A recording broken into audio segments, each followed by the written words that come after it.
опиумын овогтой бадарч ахтайгаа ярилцлага хийгээ сууж ийн гэж ерөөсө бодсонгүй. Ийм л юм ярих юм бол би ярихгүй.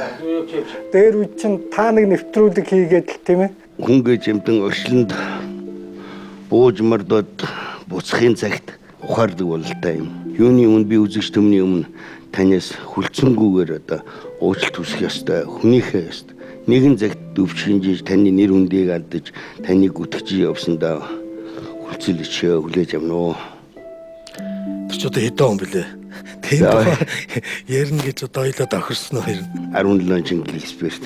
Ингээ үзэгчид одоо энийг ойлгож авах намайг. Энэ жог курсаар өгөөд сүүлд нь шүүх хурал болоод шүүх хурлангууд батлаг битээр цагаатж байгаа. Яг л ямар ч холбогдлоггүй, ямар ч утга учиргүй юм байгаа байхгүй юу? Эзэн Алдмаагийн Баттулга бишээ гэдгийг би сүүлд мэдсэн байхгүй юу? Ямар ч үс эр үнийхээ хувьд би тантай ойлголцлаа гэж бодож байна. За би тэглээгээд бас өөртөө чинь ямар нэгэн байдлаар занал хийлвэл янз бүрийн юм хийх ёстой байгаагүй шүү дээ. Тэгээ за яг энэ хизээ нэгэн цагт учир нь олдноо. Энэ эцэм үл таргээд юу байхгүй надад өөрөө хэлсэн шүү дээ. Эр хүний замын үзэн урт гэдэг чинь шүү дээ тийм. 3 2 1 гэфир. Бусад үндэстэн ердөө 30 жил дүсрэнгүй хөгжиж чадаад байхад бидний алдагдсан 20 жилийн уг учир шалтгааныг бид ойлгож хөгжих үү? Москвагийн түүхий эдийн базаасаа Бээжингийн түүхий эдийн бааз болж хөгжлийн садаа болсон хэрэглэгч сэтгэхүйгэн өр хүүхдүүдэн хүлээлгэн өгөх үү гэдгэн сонгох цаг ирлээ. Монголын радио хятадаар мэдлэхэд би үхнэ. Тэр өргөн нарийн төмөр замын тухай ярих юм байна. Хэн хэнээс яриах вэ ерөнхийд? За. Инээж байгаа л улсаа зардаг ийм улсууд их байна. Ингэж ойлгож бишээ. Хин зах зээлээ өргөтгөж чадж байноу тэнд ноёрхож байдаг энэ л нөлөөллийн асуудал яригадаад байна шүү дээ. Ерөөсөө маргаан чирэх маргаан татах асуудал багт бишээ. Гал дээр шараад ичиж мэдэх байх шүү. Та одоо их тайв надад хэлээд өгдөө. Би нэг юм ойлгохгүй. Энэ бооны нохоо нутагт юу ярьд? Түүх гэдэг бол ямар учиртай вэ гэж. Түүх гэдэг бол мэдээж өөрийгөө танихад өнгөрсөн түүхээ сайн мэдэх юм бол өнөөгөө өөрийгөө таньна гэж. Өнөөгөө таниад яах гэж байгаа гэхээр ирээдүйн зам мөрөн одоо гэрэл гэгээтэй зөв болоход учир байт юм аа. Түүхээ мэдэхгүй хүн түүнийг давтах хэрэгтэй гэж.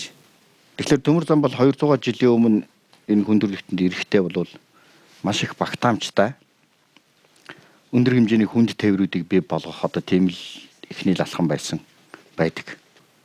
За энэний дараагаар одоо чинь Монголд тавигдсан төмөр зам геополитикийн зорилгоор тавигдсан. Ачитэн манай зам ардын аж ахуйг хөгжүүлж эдийн засгийг баяжуулна. Урагшлаж байгаа улсыг нь улам түргэн мандуулна.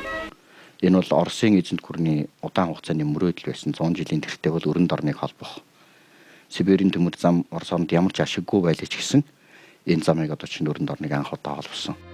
Ногдсон газрынхаа үр шимээр амьдрагч суурин ахуй соёлын төрөлттэй бэлчээрийн сайныг шилэн нутаглах нүүдэлчин ахуй соёл тулгарн орших тэсэж үлдэхийн төлөө бодлогон уралдуулж газар зүйн шатрын хөлөг дээр өөрийн өрг нүүдлэн сэлгсээр 2014 он хүрсэн. Өвгөд дээдэс өргөн зөв үрж нүүдлэн бодолтой хийж ирсний ачаар өнөөгийн бид оршсоор байгаа билээ. Тэг бид нар бол түүхээ эргэж харах ёстой. Харахтаа бас ямар үеийнхээ түүхийг хэдийд нь бид нэр хэрэглэх юм бэ те? Бидэнд одоо туршлага юу байгаа юм бэ? Төмөр зам гэдэг үгтэй монголчууд хизээ танилцсан. Төмөр зам гэдэг юм байдсан бэ гэдэг малчин монгол хүн нүүдэлчин монголчууд хизээ мэдсэн бэ гэдэг нь түүхэн хувьд бол нэлээд урагш байгаа. 100 жилээс ч урагш байгаа. Өөрөөр хэлбэл 19 дэх зууны сүүлээс ярьж болно. Төмөр зам тавигдсаар хүмүүсийн хоорондын харилцаа нэмэгддэг, эдийн засгийн харилцаа хөгжиж байдгийн сайн талыг бол мэдэж байсан. Оросын худалдаачид бол Монголд бол өргөн нэвтэрч эхэлж байгаа. 19 дэх зууны сүүл 20 дугаар зууны ихээр хэрвээ Монгол төмөр зам тавьчих юм бол Оросууд Монголоос зөөж исэн тэр бараага 500 дахин хямдруулж болно гэсэн тооцоо хийсэн байдаг байхгүй. Төмөр зам тавих юм бол Оросуудад ийм ашиг орох нь шүү дээ. 1870-аас 1900 оны хооронд 1870-аас 1920 оны хооронд Монголд Оросын 100 гаруй экспедиц ирсэн байдаг. Олон янзын чиглэлийн байгалийн, газар зүйн, эдийн засгийн, цэргийн. Тэгэхээр энэ бүх экспедицийн судалгаа юу хэлж байгаа гэхээр зэрэг ерөөсөө төмөр зам барих бүс нутаг хаана байж болох вэ? Тэнд ямар ашигтай тэр бүх судалгаанууд явж байгаа байхгүй. Ядахна Монгол дээр тавихаа бай гэхэд Монголын хэрд ойрт тулъя. Ирхүү төмөр зам тавь. Тэгээ өөрөөр хэлбэл ер нь бол одоо Монголын төмөр замын асуудал бол хаант Орсын төмөр зам барьсан тэр Дорн Сибирийн төмөр зам барьсан асуудлаас бүр салгаж ойлгож болохгүй асуудал байгаа. Тэгээ Оросууд бол анх төмөр замаа яаж барьсан хэр зэрэг тэр нэг Сибирийн төмөр замыг тавьж байгаа шүү дээ. Тэгж тавихтаа Оросууд гол замаа тавьчих, тэндээсээ саллалаад эрхүү хүртэл тавь, эрхүүгээс цаашаа хяагт хүртэл тавь, дараад нь хяагтаас хүрээ гэж бүр ийм алсын бодлоготой тэр төмөр зам одоо энэ Транссибирийн төмөр зам гэдэг шүү дээ. Энэ хэдэн онд анх байгуулагдчихсан эхэлсэн. Энэ чинь 1891 оны асуудал шүү дээ. 1891 оны асуудал. Энэ Транссибирийн төмөр замыг барихын тулд бүр эзэн хаан өөрийнхөө хүү хүртэл тэрийг хариуцж дараагаар тавьж тийм их анхаарал хандуулж исэн ийм асуудал байдсан шүү дээ. А гэтэл яг энэ үед бол олон улсын тэр их гүрнүүд шүү дээ. Англи Америкийн синдикатууд нийлээд төмөр зам тавья. Төмөр замыг яа тавих вэ зэрэг нөгөө шар мөрний ирэг дээр байгаа Чинчоу гэдэг хотоос амар мөрний ирэг хүртэл төмөр зам тавья гэж одоо тэр төсөл гаргаж байгаа байхгүй юу. Тэдний тавьсан тэр санал Оросын эрх ашиг, Японы эрх ашигт харшилж байгаа. Төмөр зам хэдэн онд болж байгаа бодлоо. Энэ чинь болохоор зэрэг 1910 оны юмнууд яригддаг шүү дээ. 10 онд л одоо тэр төмөр замд тавих гал дэлхийн бүх улс орнууд яриад хэдийгээр Монгол орн манжин иргэшэлд байсан ч гэсэн тэр дэлхийн зах зээлийн системд татагдаад орчихсон тэр төмөр зам гэдэг ойлголт нь хэдийгээр Монголын улсууд өөрсдөө бие дааж оролцох байсан ч дээгүүр нь даваад бидний тухай асуудал яригдаад байгаа л байхгүй. Монголын төр засаг өөрөө ямар юм хийж ирсэн юм бэ? За Оросууд хамаалаа дээгүүр нь ингээл яриад байж, Хятадууд яриад байж, Англи Америкууд яриад байж. Яг ингэж эдгээр бидрээс даваад энэ төмөр зам гэдэг юмыг яриад байна гэдгийг монголчууд ойлгож ирсэн байхгүй. Өөрөөр хэлбэл Монголд 11 оны үндэсний эрх чөлөөний хувьсгал гэдэг чинь зүгээр л нэг хаант Орос зөвшөөрчөөр л бидний чинь нэг төр улсаа байгуулсан юм биш байхгүй. Төмөр зам энэ зүүнийхэр Монгол улсыг тусгаар тогтнолон дахин олж явах түүхэн боломжийн зам болсон бол манжичин гүрний дорейтон унах зам нь болж байсан юм. Харин нэг 100 жилийн дараа өнөөдөр монголчууд бидний хувьд эдийн засгийн бүрэн тусгаар тогтнолд нарийн өргөн царгийн аль нар нь хүрэх вэ гэдэг асуултыг төмөр зам түүхийн өргө дээр дахин бидэнд тавилаа. Хүн тачаата замнын галтгийг нааш гэртээ 10 цаг нааднаад явал. Гэтэл яг ингэ шинээр байгуулахдаа монголчууд Оросоос тусламж гуйхдаа дандаа хүнээс юм гар тусаж гуйдаггүй. Тэдэнд хэрэгтэй байгаа юмыг мэдчихэж байгаа байхгүй. Оросд бид нар их улсыг дагаж баг улс оршин тогтнодог олон улсын гэрээ ёсоор бид нар манжаас салъя. Бид төрөөнд тусгаар тогтнуулъя. Та нар бидэнд тусал. Та нар манай төмөр замаа байгуул. Та нар манай худалдаагаан байгуул. Өөрөөр харилцан ашигтай тийм тавьж байгаа байхгүй. Монголчууд тусгай тогтнолоо зарласан 1911 оноос аваад гэх юм бид нар ямар ч гэсэн 20 дугаар зуун дэлхийн түүхийн тавсан дахиад гараад ирлээ шүү дээ монголчууд. 100 жил бид нар одоо хүндрэл бэрхшээлийг туулаад хөгжил доройтлыг үзээд үе үеийн төрийн зүтгэлтнүүд энэ хоёр том гүрний дунд геополитикийн бид нэр бас том тоглолт хийгээд л ирсэн байхгүй. Өнөөдөр бид нар зөв тоглолт. Өнөөдөр бид нар монголчууд өөрсдөө голох ёсгүй байхгүй юу? Манжичин улсын доройтлыг далимдуулан 1910 онд монголчууд тусгаар тогтнолон төхөөгсөн үйл явдлыг дунд зэрэг улсын ерөнхийлөгч Ёншика зэмлэн бүрүүшааж тусгаар тогтнолоос татгалзаж дунд зэрэг улсын хрянд эргэн нэгдэхийг шаардсан захидал сануулгыг удаадаараа илгэн ятгсан ч хүссэн зорилгодон хүрч чадаагүй тул төмөр зам барих нэрийн дор Монголыг өөрийн болгох оролдлого хийж эхэллээ. Үүний урьдчилан болгож эд материалын хомсдолд оруулж хямраахыг зорилоо. Үүний дараа 2 жил орчмын хугацаанд Хятадын хаалган хотоос ар Монгол руу нэг ч жингийн цуваа гаргаагүйгээс Монголд цай гурилын үн 3 дахин өсч гажигдал хомсдол дүүрлээ. Түүнээс ердөө 2 жилийн өмнө олноо өргөгдсөний анх дугаар оноо тун хуглан зарлцгааж төр улсын хаан эцэн мэдих хэрэгээр багтан хөөрч байсан монголчууд тусгаар тогтнолон үгүйсгэн Бээжингийн талыг баримтлагч ноёдын хатгаасаар ханд Чингиван сайн ноён хан тэргүүтнийг зөвхөн зэмэлцгээж чин сэтгэлтэй гүн харчин баян төмрийн хайсан гадуурхсаар өвөр Монгол руу зостын чуулганд нь буцаалаа. Британий армийн дэслэгч Джеральд Чарльз Бинстед Монгол дайсан тэмдэглэлдэн замын туршид ямар ч худалдаа намаа таарсангүй. 1913 дугаар оны намрын ихэнх хүртэл халахад бараа хомсдох боллоо. Оросын худалдаа хангаж дийлэхгүй байна. Хүрээний засгийн газар буулт хийснээр 13 оны 10 дугаар сард Хятадын жингийн цуваа хаалганаар дамжин ирэх боллоо гэсэн байдаг юм. Хятадын одоо энэ хувьсгалын үндэслэгч Хятадын одоо анхны ерөнхийлөгч байна уу тэр Сүн Ятсан гэж хувьсгалч 12 онд энэ Хятадын үндэсний төмөр замын бодлогыг гаргасан юм байна. 1912 онд. Тэр бодлого дотроо бол Монголыг мартаагүй. Хятадын анхны ерөнхийлөгч Сүн Яцен төмөр замыг амьдралын судастай зүйрлэн аавга Хятад орныг сэргэн босгох гол арга нь төмөр зам барих явдал мөн гэж тунхаглаад үүний тулд Хятад орны баруун хойд мужуу тэр дундаа Монголын үржил шимт өргөн удам газар нутагт 7 чиглэлийн төмөр замыг тавьж замын дагуу хумардын том бомбуудыг түшгэлэн өмнөд Хятадын хүн амын нягтралыг баасгах хөтөлбөрийг би санал болгож байна гэж хэлсэн байдгийг. Сүн Яцен тэр үндэстнийг хөгжүүлэх стратеги тийм том ном бичсэн юм л. Тэн дээр төмөр замыг бол ингэж хэлсэн байгаа. Чи 3 ачаалбарт хэлсэн байгаа. Нөөцийн гадагшаага зүүн. Хоёрдугаар тэр төмөр замын дагуух газрын үнэлэмж хүсдэг гинэ. Гэхдээ тэрийг дагаад хэлсэн юмнууд нь бол бид нар яг бодох ёстой зүйл. Зам дагаад яг мэдээж худалдаа арилжаа хөгжихийн хэрээр тэр суурьшлийн бүсүүд бий болно гэж байна. Тэр суурьшлийн бүс чинь өөрөө тэр тэлэх бодлогын эхлэл шүү дээ. Тийм яг одоо эдис толгоор. Өөрөөр хэлбэл Чайна таун байгуулагдахын эхлэл нь тэр байна. Төмөр зам гэдэг бол өөрөө хоёр талтай юм. Нэгт бол эдийн засгийг хөгжүүлж яадаг, холбоо харилцааг сайжруулж яадаг, зах зээлийн хооронд нь холбож байдаг юм сайн талтай. Нэгдүгээр.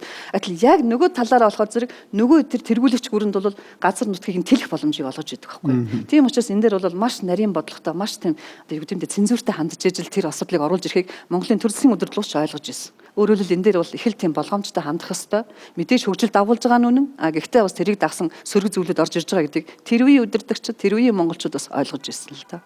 Дундад иргэн улсын дааж унтнаас шаардах бичиг ирүүлж хаалган боомтоос хүрээ хүртэл төмөр зам тавих шаардлагад хариу өгөхийг сануулсныг оройн дээд наран гэрэлт түмэн наст богд эзэн та болгоон айлтгав. Одоогоос 20-од жилийн өмнө цагаагч нь туулай жилд Өвөр Монголын зостын чуулганд зам тавьж явсан хятад тариачид хүнийг нь авч газрыг нь булаая хэмээн Монгол ахын дүүсийг маань голомтоор нь хятаж байсныг умартвал энэ мэт гамшиг түмэн олон шав нарт нүүрлэж хожимон харавсавч сэхэрхэггүй түмэнтэй намжлавч барагдахааргүй нүгэл бий болох вэ.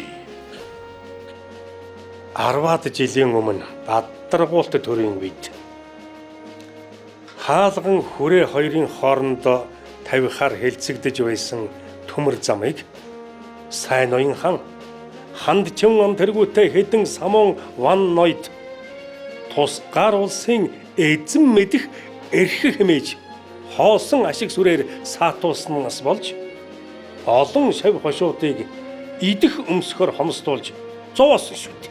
Үнэндээ тэр тусгаар улсын эзэн мэдих эрх гэж хоосон нэрээ идэж нь 8 жил тарчиг татуу явлаа шүү дээ. Энэ мэтэр явхаар их гүрнийг дагваас түмэн олон хөл хөсөр гар газарт идэх өмсгөр дутахгүй амгалан болохын учир дундад иргэн улсаас ашиг худалдааны төмөр зам тавих завшааныг алдалгүй шамдаваас зохилтой яваа. Хаалтаа хаалгүй өнжих нь өнөөгийн бидний явдал. Монгол төр мөнхөд оршин буйн учир өнөө бид хотоодны гачаалаас болж хойчин ирээдүйд цөм суулгахгүй хэмээн би имэж байна. Төлөөний түшим чингээ болон тэрнийг дагагч зарим ноёдын үгээр бол төмөр зам нь өдөртөн 10 жингийн цуваатай тэнцэх ачааг тээвэрлэх ачтай тустай боловч өнгөрсөн жилээс хаалган хотын бомтын иргэн улсын 8-ачны аманд орж ямд төсөр зардаг арис шир адуу мал маань 10 хормын дотор тэрнээс ч баг үнээр зарагдахгүй хэмээн бодно. Бадаргуулт төрийн үеэс Бээжинд өгч байсан хариугаан мөн одоо дундад иргэн улсын дааж унтад хэвээр нь өгдөггүй. Тавих цаг нь болоогүй. Энэ бол мэдээж геополитик геостратеги үүднээс хандж байгаа хэрэг л дээ. Тий. За тэгээд ийм бодлого бол энэ үеэс ихтэй явтаа. За тэгээд энэ үед бол ямар юм яригддаг вэ гэхээр урдлаас бол одоо ингээ хаалган хүрээ хаагт гэсэн одоо төмөр зам 50 гэж одоо урдаас зам 50 эхэлсэн. Тэгээ богд бол тэр үед дуртай биш байсан гэж. Ягаад гэхээр энийг дагаад хаттын соёл орж ирнэ. Бид бол урдлаас одоо салж байгаа. Байдал хэрэг. Санснаар бүтсэнгүй. Жалхан цодогт мандсэр одогт нарын үгийг таашааж байна. Тийм ээ. Одохгүй автономид эрхээсээ татгалзсан загтлыг дундад иргэн улсын их жунтанд илгээн. Хааштай төмөр зам тавих эрхийг дундад иргэн улс шийтгэх мэдэх тухай чиний мэдүүлэн тохирсон байгаа.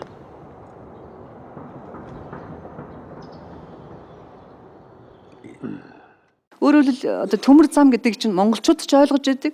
Монголчуудад ч хэрэгтэй, эдэнд ч хэрэгтэй, энэ дундаас ашиг олох хэрэгтэй гэдгийг л ойлгож байгаа. Тэр ингэж явсаар байгаа тэгэл одоо хамгийн анхны төмөр зам бол бүр одоо анх яригдсан цагаас хойш 70-80 жилийн дараагаар л болж хүрээд шүү дээ, тийм биз дээ. Тийм.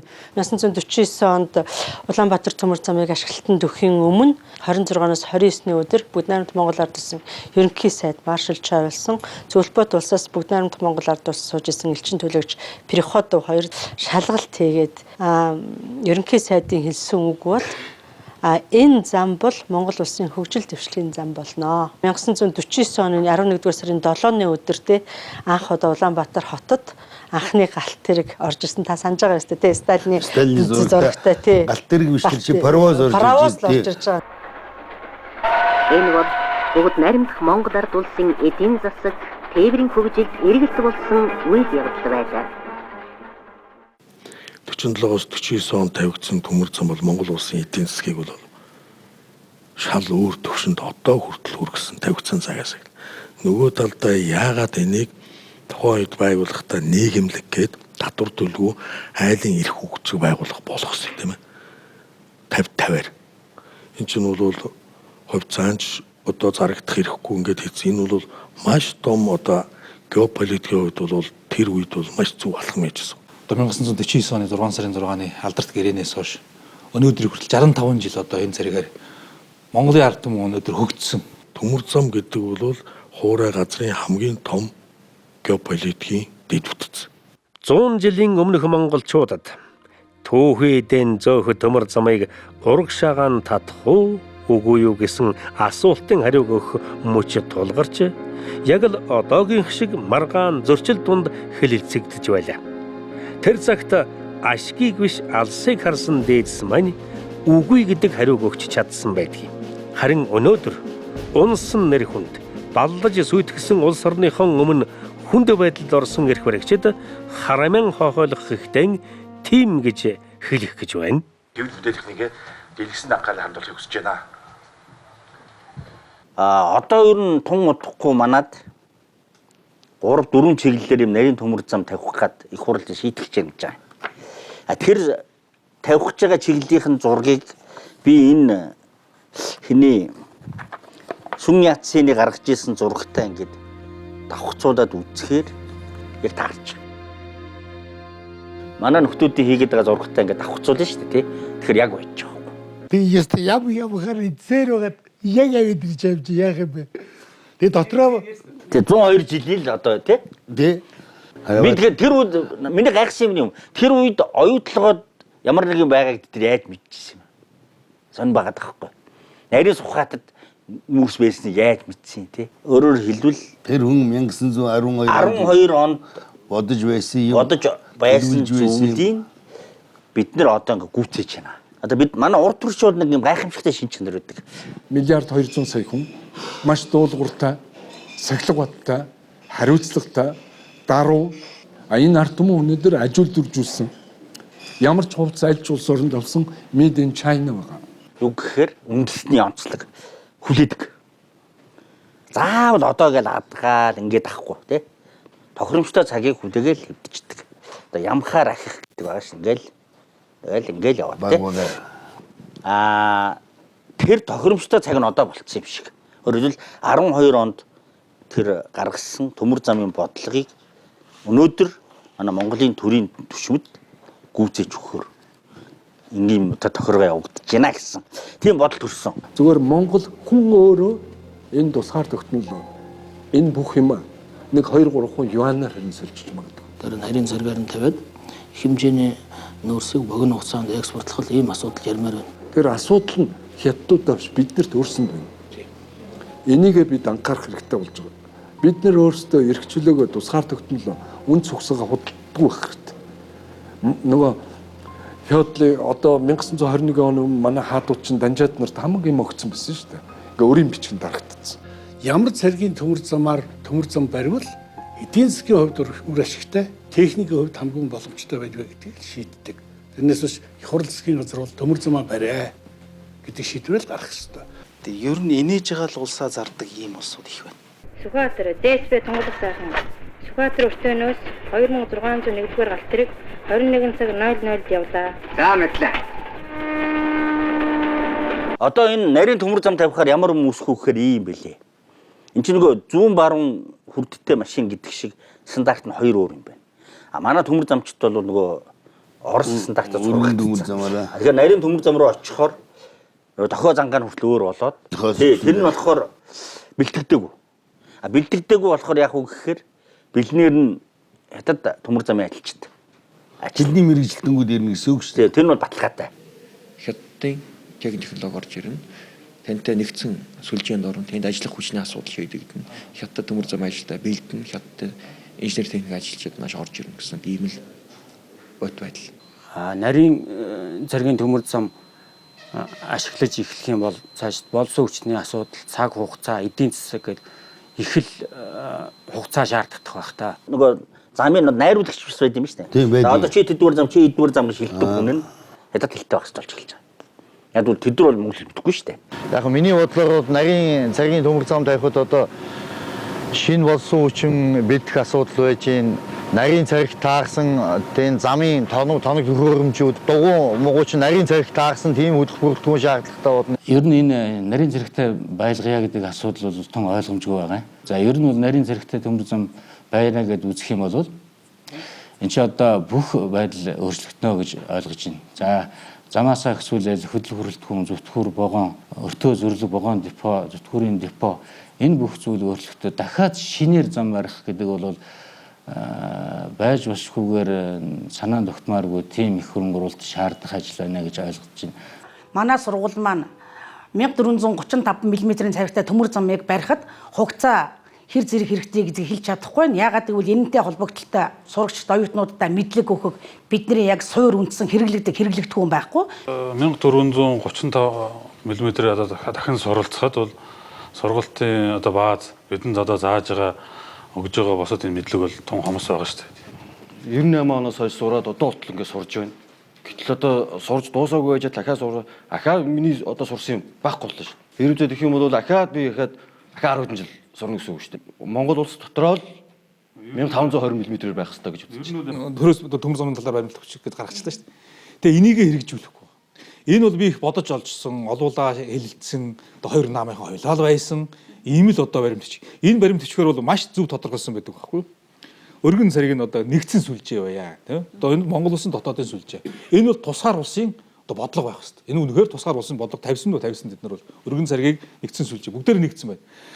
Цаашаа гарч байгаа нь ямар байх вэ гэдгийг хэлд авж байгаа нь ямар байх вэ гэдгийг тэр үедээ хэлцээ гэсэн. Хөлийн доторх бүх төмөр зам Монголын хөдлөх хөрөлдөөн байх хэрэгтэй. Энэ чинь зөвхөн нэг шороо болоод дээр нь төмөр тавих тухай асуудал биш. Энэ чинь дагаад Монголын газар нутгийн асуудал гарч ирнэ, нүүдэл суудлын асуудал гарч ирнэ. Энэ бүх талаас нь бодоход Монголын тал өөрөө дотоодын төмөр замынхаа эзэмшлэгийг бүрэн хаяусдаг эзэн байх тухай асуудал. Хэрвээ энэ зарчим алдагдаад ингээд гадны төмөр зам Монгол руу орж ирээд гадны үйлчилгээ тэрний хариуцлага болох юм бол Монгол тэр хэмжээгээр өөрийнхөө нутаг дэвсгэр эзэмших чадвараа тэгээд өргөрхөөр хохирно гэсэн үг л дээ. Урд зах зээл энэ байдлыг авахын тулд аль бол хамгийн дөтгч замаар төмөр замын шүлжээг бий болгох. Эргээд нарийн төмөр замын шүлжээ чинь Хятадын төмөр замын магистралын шүлжээ болоод эхэлнэ. Нэгэнт Хятадын эдийн засгийн тэр тээвэр логистикийн ерөнхий шүлжээнд ороод ирнэ гэдэг бол хэдийгээр хилэн Монголын нутагт байгаа ч гэсэн нөгөө талаараа нөлөөллийн эдийн засгийн бүсэнд бүрэн ороод ирнэ. Энэ утгаараа эргээд эн чинь нөгөө үндэсний аюулгүй байдал чинь нэвтрээд ороод ирчихэж байгаа байхгүй. Одоо бид нарыг сэлэн бариад бенто бариад гүйх юм бол хүн бид нартай байлдахгүй зүгээр гайхгүй энэ одоо яах гэж байгаа юм бол гэж. Төрмгийл гэдэг бол заавал цэр зэвсгийн хүчийг байдгүй. Одоо орчин үед бол тийм болчиход байна. Хуучин бол зэвсгэлээд хүчтэй орж байгаа байлдаад ингээд азамтгий. Одоо бол тийм соёлын хүний төрмгийл аажим бий болчихлоо. Яг тэгэхээр энэ нөлөөллийн бүс чинь энэ хүрээ чинь нүдэнд үзэгдэж чихэн сонсогдохгүй. Гард баригдахгүй. Үнэхээр одоо урд зүгээс ингээд одоо 100 сая ч гэдэм 100 мянган хүн орж ирнэ. 10 жилийн дараа 200 мянган болчихно. Үсч өржээд. За одоо болоод тэгэл гар гал хөөхд бид нэг хүн гадуурхсан болно. Цаа дэргэн хүний хамгаалахыг орж. Энэ бол төрөмгөл яахахгүй болно. Тэр зам дагаад яг мэдээж худалдаа арилжаа хөгжихийн хэрээр тэр суурьшлийн бүсүүд бий болно гэж байна. Тэр суурьшлийн бүс чинь өөрөө тэр тэлэх бодлогын эхлэл шүү дээ. Тийм яг одоо эдис. Кембриж их сургуулийн доктор профессор Ураад Эрдэнийн булгийн дүгнэлтэд тодхон бууж байна. Булг 2013 оны 8 дугаар сарын 21-нд Улаанбаатар тавьсан илтгэлдэн Хятад хан хэрэм босгон өөрийг хамгаалах хориглох байр суурьтай улсаас зам барих замаар гадаг шах тэлэлтэн хэрэгжүүлдэг улс болон хуурч байна гэж хэлсэн. Энэ үгийг бодох тусам хэрэгжиж бодиттой болж байгаа жишээг Монгол орны хаанаас ч олж болох болжээ. Юанаар 8 ээж гэдэг тэр тийм юаны дэлгүүр байдаг юм. Албан ёсоор одоо төгөргийг ошоохгүй юанаар 8 ээж тийм юм байх уу? Цагаан хадан дээр бол байдаг. Тийм үү? Тийм дэлгүүрүүд бол байдаг. Ер нь яг харьцангуй бас яон орж ирэх юм бас өмнө хэлийн дагуу ойрхон байдаг болохоор тэгээд тууд орж ирэхлээр Монгол хөрөг авчихгүй яон авах уу яоноор 8 ээж гэл. Тэгэхээр бол тэрний аваад тухайн ханшаанд бид нас авч байгаа.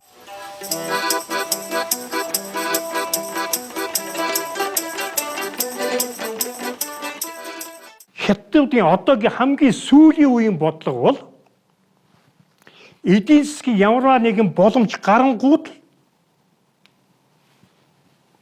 Монголыг одоо өөр юм мэдэл авах бодлоо. Энийг бол элен далангүй судалгааны сэтгүүлийг бичиж байгаа. Би зүгээр бодоод байгаа юм л да. Саяхан тэр Балмасов гэдэг Оросын нэг нөхрийн бичсэн нийтлэл тий. Байгаад байгаа шүү дээ. Тэн дээр бол их аюултай юм. Жилээс жилд Монголын эдийн засаг Хятадын эдийн засагтай холбогдож байна.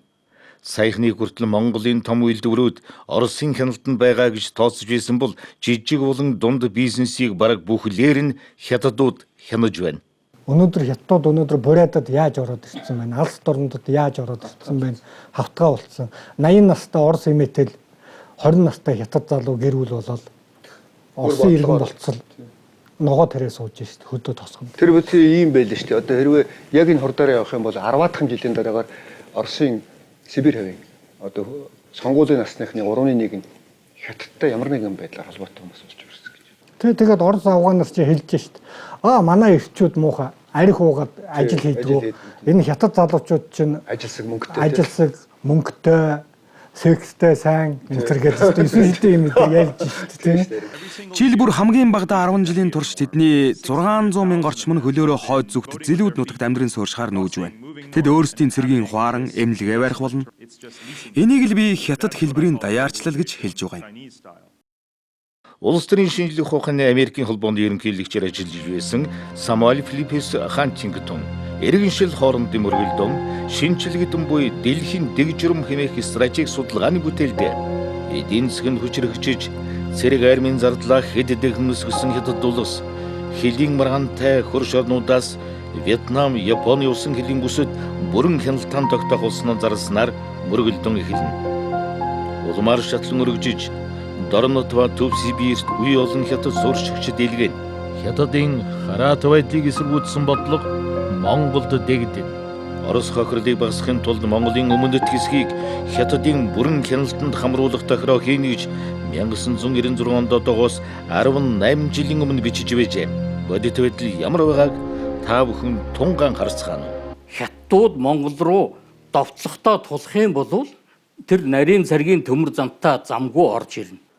Дэлхийн дайн ямар нэгэн хоёр улсын хооронд дайн болоход төмөр зам, банк холбоог нь эзэлдэг. Энийгээ эзлүүлэхгүй тэгдэг та мэднэ тийм ээ. Энийгээ эзлүүлэхгүй гэж хамгаалдаг, тулалддаг, үхдэг, үргэлддэг. Өнөөдөр манайх зүгээр л өгж байгаа байхгүй. Тэгвэл тэгээд одоо өргөн царгийн төмөр замаар Оросууд манаараа халдан довтлохгүй гэсэн баталгаа. Оросынхоо бодлогоор түүхээ харалтаа. Орос газар нутгээ томсох бодлоготой биш хүн аман цөөхөн Сибирь нь эзэнгүй болж байгаа. Бас хятад аюулаас айж байгаа болсон. Бид нар 70 жил явхад эрлий зулаагүй Оростой. Тийм эрлий зулаагүй. Бид нар бол хятадтай эрлий зулахад гацар амрах. Адилхан хар нүдтэй, хар үстэй. Тэгэхээр би боддгийн зөвхөн Монгол эмэгтэйчүүд маань битээ Аз нөхөр ав. Аз нөхөр авал Монголоо л авцсан. Хэрэглэх сэтгэхүйтэй нүүдэлч монголчуудыг үйлдвэрлэгч бүтээгч сэтгэхүйд сургаснаар хятадын цэрэг дайны аюул цөмийн шинжтэй болохын үрдчлэн харж уусгах тэлэх бодлого соёлын зөрчлөөс үс хүндэстэн хоорондын зөрчлийн голомт болон Монгол орондоо 150 жил орсон олон хятад иргэдтэй сууринг нүүлгэн буцааж уусгах аюулыг тасал зуулж чадсанараа юмжагийн цэдэн бол Монгол үндэстний түүхэнд мөнхөд дурсагдах үйлсний нэг нь болсон юм. Хятадууд олон зуун жил эрт дээр үеэс уламжилж ирснийг айхтар ёсгүй. Хятадын эзэн хаан эзэн авахаар санаарч байгаа нутаг уу эзэн авсан нутаг дэвсгэр дээрээ гэж байгаа. Дуулах уу бүжиглдэг. Гэтэл манад энэ явдал болсон. Баг банdig ерөнхийлөгчийг байхад хэд он Жинзэмийн манад ирээд дуулаж бүжигсэн. Одоо 20 жилийн дараа энэ хүн ирэх гэж байна. Ер нь хар хайрцны бодлого байдаг юм манай төрд. Тэр урд нь бол бас бодлого байсан юм байл. Тийм төрмөл Монгол ухаантай ийм хэсэг төрийн хүмүүс байсан баг альч үед. Манжи үеч байсан, 21 онч байсан, 91 онч байсан баггүй 91 онт. Тэр хүмүүсийн буйнаар бодлогыг бол бариад тэдрэн заримдаа арчигдаад, заримдаа шахагдаад, заримдаа алгадаад ингээд л бодлого бол яваад л байсан баг. Ямар ч бас ингээд зурлал 91 оноос тасарсан баггүй. Үнэхээр би одоо тэгэж хэлэхээс зовхгүй байна. Одоо нэгэн тэрэнд оролцсон учраас яагаад тасарсан? Хэсэг одоо би өөрөө тэнд орно шүү дээ. Бид нар гэдэг хэсэг юу ч мэдэхгүй нөхдүүд тусгаар болцсон. Өөртөө сая дарга гишүүн байгуулан гишүүн болоод гэсэн. Тэгсэн чинь л уучраа мэдэх байсан. Улсын нууц гэдэг юм болгож одоо энэ зах зээлийн нийгэмд аваачаад тодорхой хүрээнийхэн тодорхой бүлгэлүүд өөрсдийнхөө ашиг сонирхлоор ашиглаж эхэлсэн. Тагнуулан байгууллага гэж жишээ авъя. Хамгийн их дарга солигдсон байгууллага тагнуулан байгууллага. Хамгийн их мэдээлэл хэмжээд өгөхөд тагнуулан байгууллага дарагтай байдаг. Яагаад тагнуулан байгууллагууд гэж ойрхон сольж байна? Ямар учиртай ойрхон байдаг? Үндэсний аюулгүй байдал чинь холбоо, төмөр зам, банк гэж ярьдаг. Гэтэл бид өнөөдөр их аюултай байдалд орчод байгаа юм биш үү? Тухайд бол одоо холбоонд гэдэг нэг чинь Хятадын ZTE гэдэг компани тоног хөлбөмбөдөд хийчлээ шүү дээ сая 2-3 жил. Гэтэл үүнийг одоо Франц, Англи одоо Америкийн тагнуулын төв газрынхан бол шууд мэдээлэл гаргасан. ZTE компани энэ дахин дамжуулалт хөлбөмбөдөд нь болохоор өөрсдөө мэдээллийг хуулан тусгай файлаар ингээд мэдээлдэг байна. Тийм учраас үүнийг бол одоо төрийн албаны харилцаа албаа үндэсний аюулгүй байдлын үүднээс энийг бол хэрэглэхийг хориглож байна гэдэг анхаарал гаргацсан. Гэтэл бол манайхаа өөрсдөө тэрийг аваад ерөөсөө шууд бүх шатнд хэрэглэсэн байна. Гэтэл үүн дээр одоо шил манай тагнуулын байгууллага зөвлөмж гаргадаг юм уу? Гадаад харилцааны яам одоо зөвлөмж гаргадаг юм уу? Энийг одоо хэн ингэж хийдэг байгаа? Тий, холбооны. Тэр бол энэ бол бүхэлдээ буруу юм аа. Бага бандаас ихтэй юм аа. Гэтэл сая банк оруулж ийн гэж ярьсан шүү дээ. Наад банкнд ч одоо бүр манай Монголын нэлээд том нэртэй банкир хэлж байна л шүү дээ өөрөө.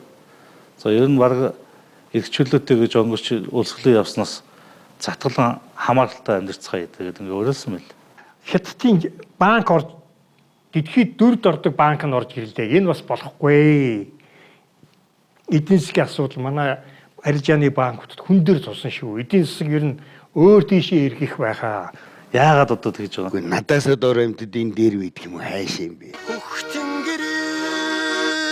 Хохот толбот Монгол мэн хөрөст дэлхийд холомтоо бадран дэвчмэ.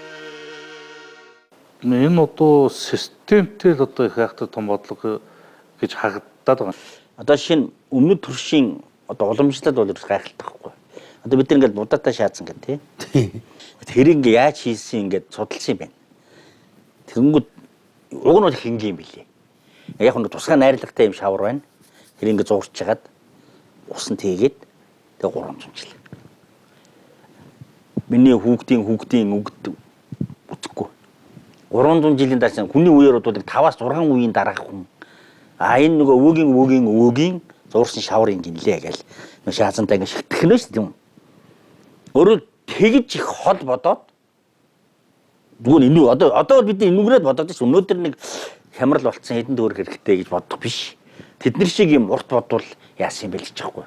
Гэхдээ энэ өнөөдөр биднээс их богинохон бодож буруу биш. Саадуулч биднээс богинохон бодох яг тэр юм авчиж тий. Бас мандгүй мод бас тэгж харагдахаар юм бэл ингээл чалко ингээл зүгээр зээл өгөөл тий. Маа 250-ыг аваа хэрглэж гэл тий. Авцны дараагаас энэ ари өмтөд тохирчиж гээл тий. Одоо буулга түүл байлээ. Ингээл хавдаад байгаа байхгүй тий. Одоо тэрэн шиг ингээ одоо чи 10 тэрбумыг амлаад байгаа гэж байна. 10 тэрбум чинь сая бондор 1.5-ыг авсан. Тэгтэл одоо ингээл захаж цацаал цалиглаа шүү дээ тий. 10 дахин хөнгөө. Тэгэхээр эн чинь энийг дагаад их юм завхарлууд явагдана. Хуучин бол аюулаас хамгаалагч нэрлэдэг байсан. Дараа нь аюулгүй байдлыг хангах гэж нэрлэж эхэлсэн.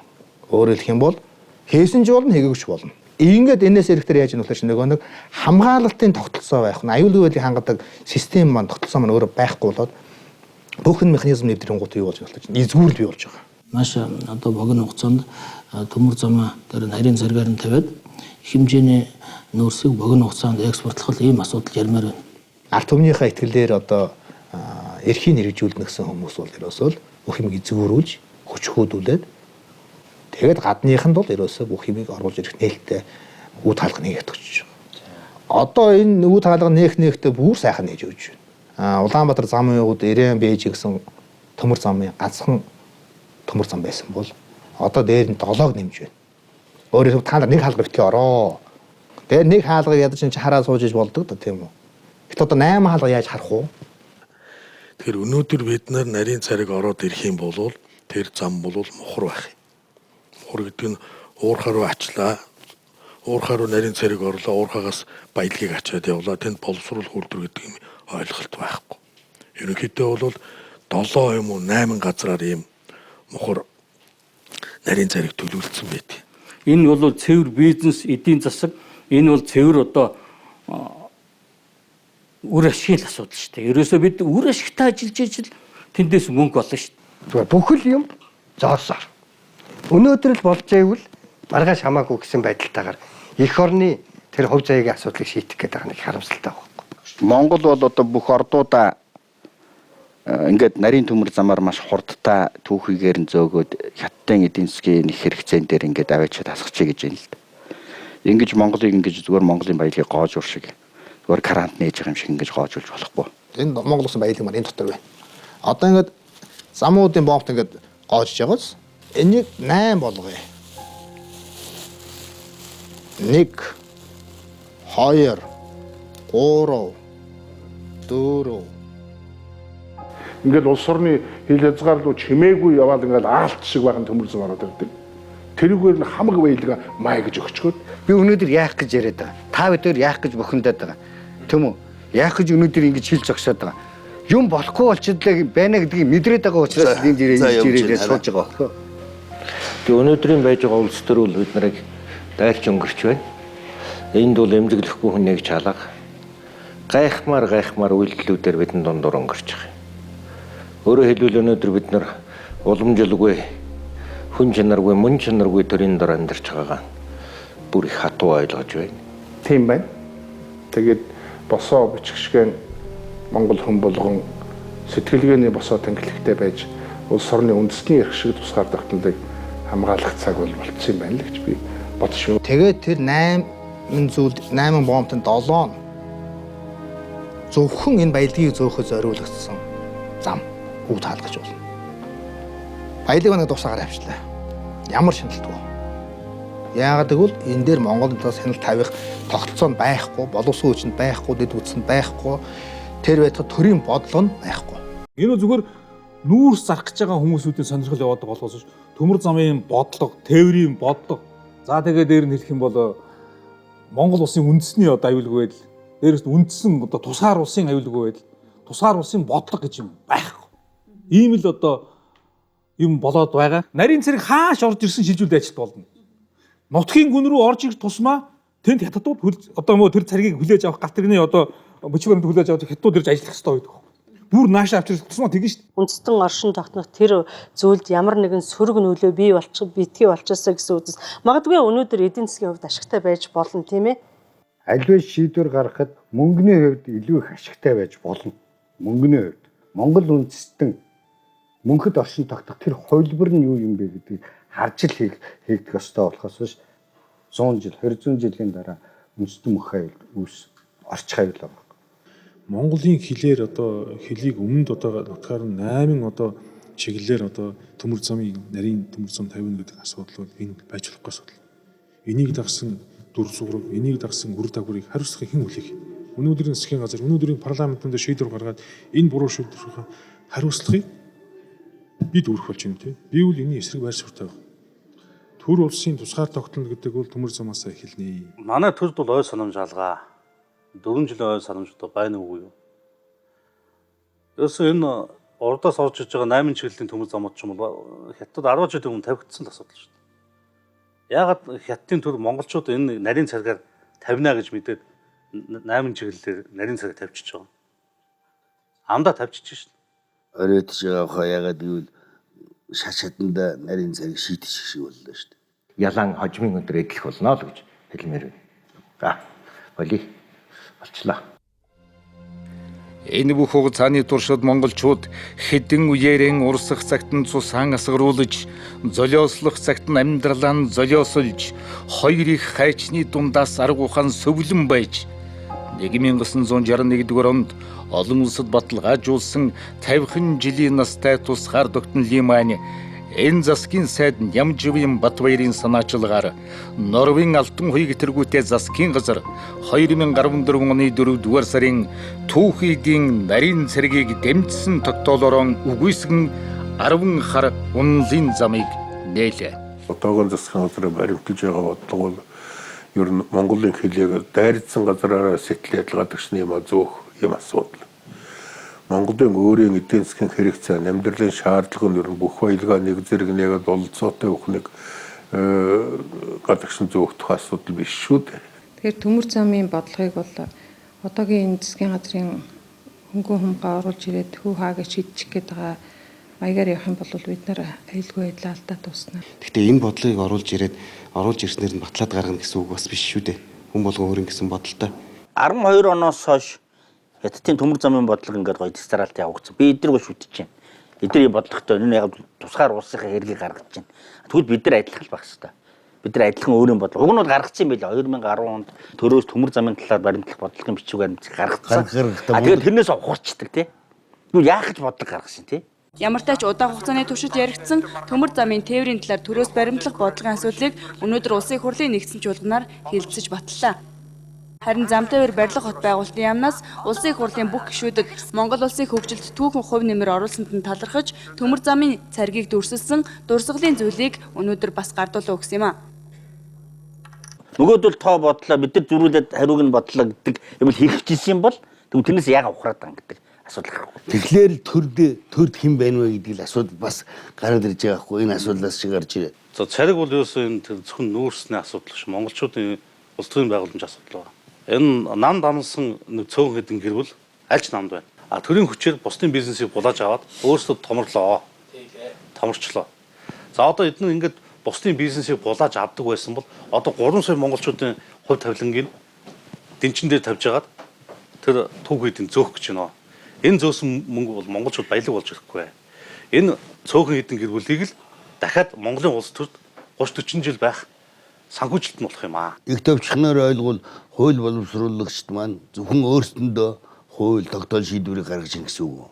Өөрсөндөө шинэ өөрсдийн санхүүжүүлдэг эцэттэй тааруулж. Улс төр бизнес хоёрыг салгахгүй бол энэ яриа мөнгөд байна.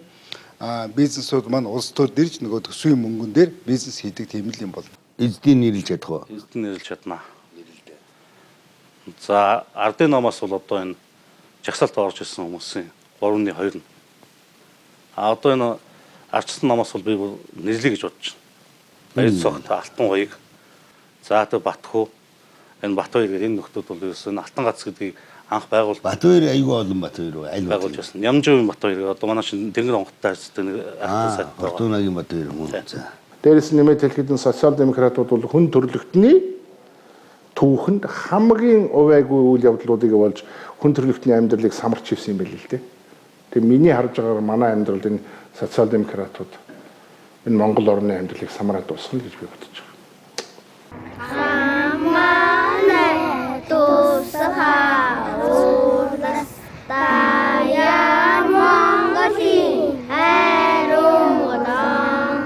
Тэр нарийн төмөр зам гээд 3-4 чиглэлээр тавиад тэрийг болохоор яг нөгөө сая чинь нэг 20 тэрбум тонн үүсчихлүү ингээд нэг 20 жил зөөн гэдэг нэг юм гэрээц байгаа ш. Тэгэхээр хэрэг хэрэгжүүлэх оператор компани Шинхua юм бэл. Шинхua болохоор юу гэж хэлсэн гэхээр бид нар нөгөө 20 жил танаа төмөр замаар ашиглах төлбөр эхлээд өгчих гэхгүй. Чухал амттаа сонсгож байгаа шүү дээ. Тэгэхээр чин одоо ингээд мөнгөний асуудалд орсон хүмүүс ч одоо дуун дээр зөвшөөрнө шүү дээ. Одоо зөвшөөрөхөөс өөр татгалж харахгүй санал гэдгийг тавьж байгаа байхгүй. Тэгэл одоо ингээд ямар ч эрүүл ухаан байхгүй. Одоо бүх юм тасалдсан. Зөвхөн одоо ингээд 10 тэрбумыг хүнд яаж хуваарлах вэ? Ямар төсөл яах вэ гэл те. Тэгээд яг эсэргүүцэх гээд байгаа хүнийг бол одоо чамд нэг төсчийн төсөл зохиогоод би тэгээд тэндээс дүгнэ те. Одоо ийм маягаар ингээд бүх завхрал эхэлж байгаа юм. За тэгээд үр дүнд нь улс төр бол ингээд өрсөлдөгч намгүй болно. Яг тэгвэл 10 тэрбумыг давж дуурах улс төрийн хүч байхгүй шүү дээ. Одоо ардын нам бол юу ч яриад нэмэргүй болно. Хүний нийгмийн үйлчлдэг хэм хэмжээнүүд арилаад ерөөсөө амтны сүрэг шиг юм болох нь л дээ. Түр зөвхөн өөрөө өөртөө ажиллаад байгаа. Цаасандаа тоо болгочаад тэр тоонд хүрэхин тулд явах хөөр нийгэмд байгаа олон одоо ашиг сонирхлын бүлгүүдээс цөөхөн хідэн бүлгүүд төр үйлчлээд эхэлж байгаа байхгүй юу. Тэгээ энэ эргээд эргээд явах хөөр цөөн хідэн бүлгүүд бол явах хөөр капиталыг олноор бий болгоод Монголын үндсэн одоо суурь ард иргэд маань өөрөө үндсэндээ гээгдэд эхэлж байгаа. Африк яг ингэж явсан. Дарга нар нь хамаг эмийг хамж аваад гадныхантай нийлээд авилгал болоод идчихдэг ардам юу ч хүлцсэн. Энийг төмөр зам 50 гээл өргөн нарийн гээл яриад байгаа сонсож гинөө тав. Сонсогддог л. За өргөн ч бай нарийн ч бай тавилаа гэхэд малчтай амьдралд хэр нөлөөлөх юм болоо? Тэр юм малчдад нөлөөлөх юм болохгүй л. Энэ уул уурхагаас ашиг гарч гин үү? Гарах уу? Хэмэд одоо тийм ашиг гэж өгч байгаа малгаад байна шүү. Нүүрсгүй зөөсөр л байгаа. Одоо манай ард түмэн амьдрал дүрийн дээш тийм зүйлүүд байхгүй. Үгд хувь тавилангаа хямдхан худалдах гэдэг нь ганцхан арга замыг сонгож шүү дээ тийм үү? Тэгээ өөр үгийг сонсохгүй өөр ямар ч эрүүл ухаан те мөнгө бодтой шүү дээ. Одоо бид хоёр ингээ хийсүүлж ягаад энэ донд тэрбум доллар тавьчихвал тэгэл бид хоёр эрүүл ухаан байхгүй болно шүү дээ. Нөөдгөө хараад те тийм үстэй яг бодтой тэр л байхгүй. Тэгж харж үсхийс.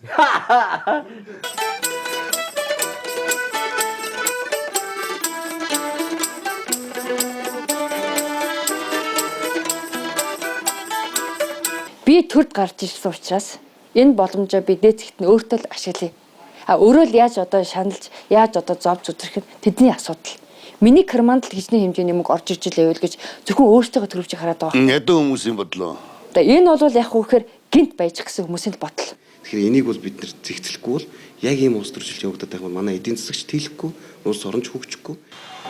Хүн өөрийнхөө төлөө явах юм бол яаж хөгжих вэ? Хүн ардын төлөө явна гэх юм бол манайхад агуу ард хүмүүстэй дараа босч чадна.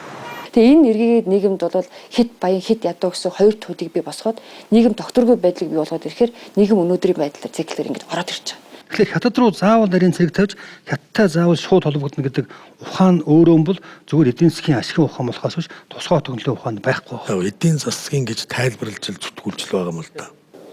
Өнөөдөр зөвхөн эдийн засгийг сайжруулна гэж урагш нь бүх төмөр замаа тавиад тэрүүгээрээ Монголын баялагын урсгалыг бий болгоод ингээд эдийн засгийг аварчих юм бодоод үгүй бид нар бол энэ дотоод нөөц суулцсан асар их нөөц суулцсан байгаа. Бид өнөөдөр энэ төмөр замтай холбоотой асуудал дээр бол миний хувь хүнийхээ бодлоор бол маш эмзэг байдалтай хүлээж авч байгаа. Тэр нүүрсээ зараа танаа. Заруулахгүй гээгүү. Та нар зарж болно. Өргөн царгаар аваачаа зарчгаа. Үгүй ээ. $3 зүрх одоо гараад байна.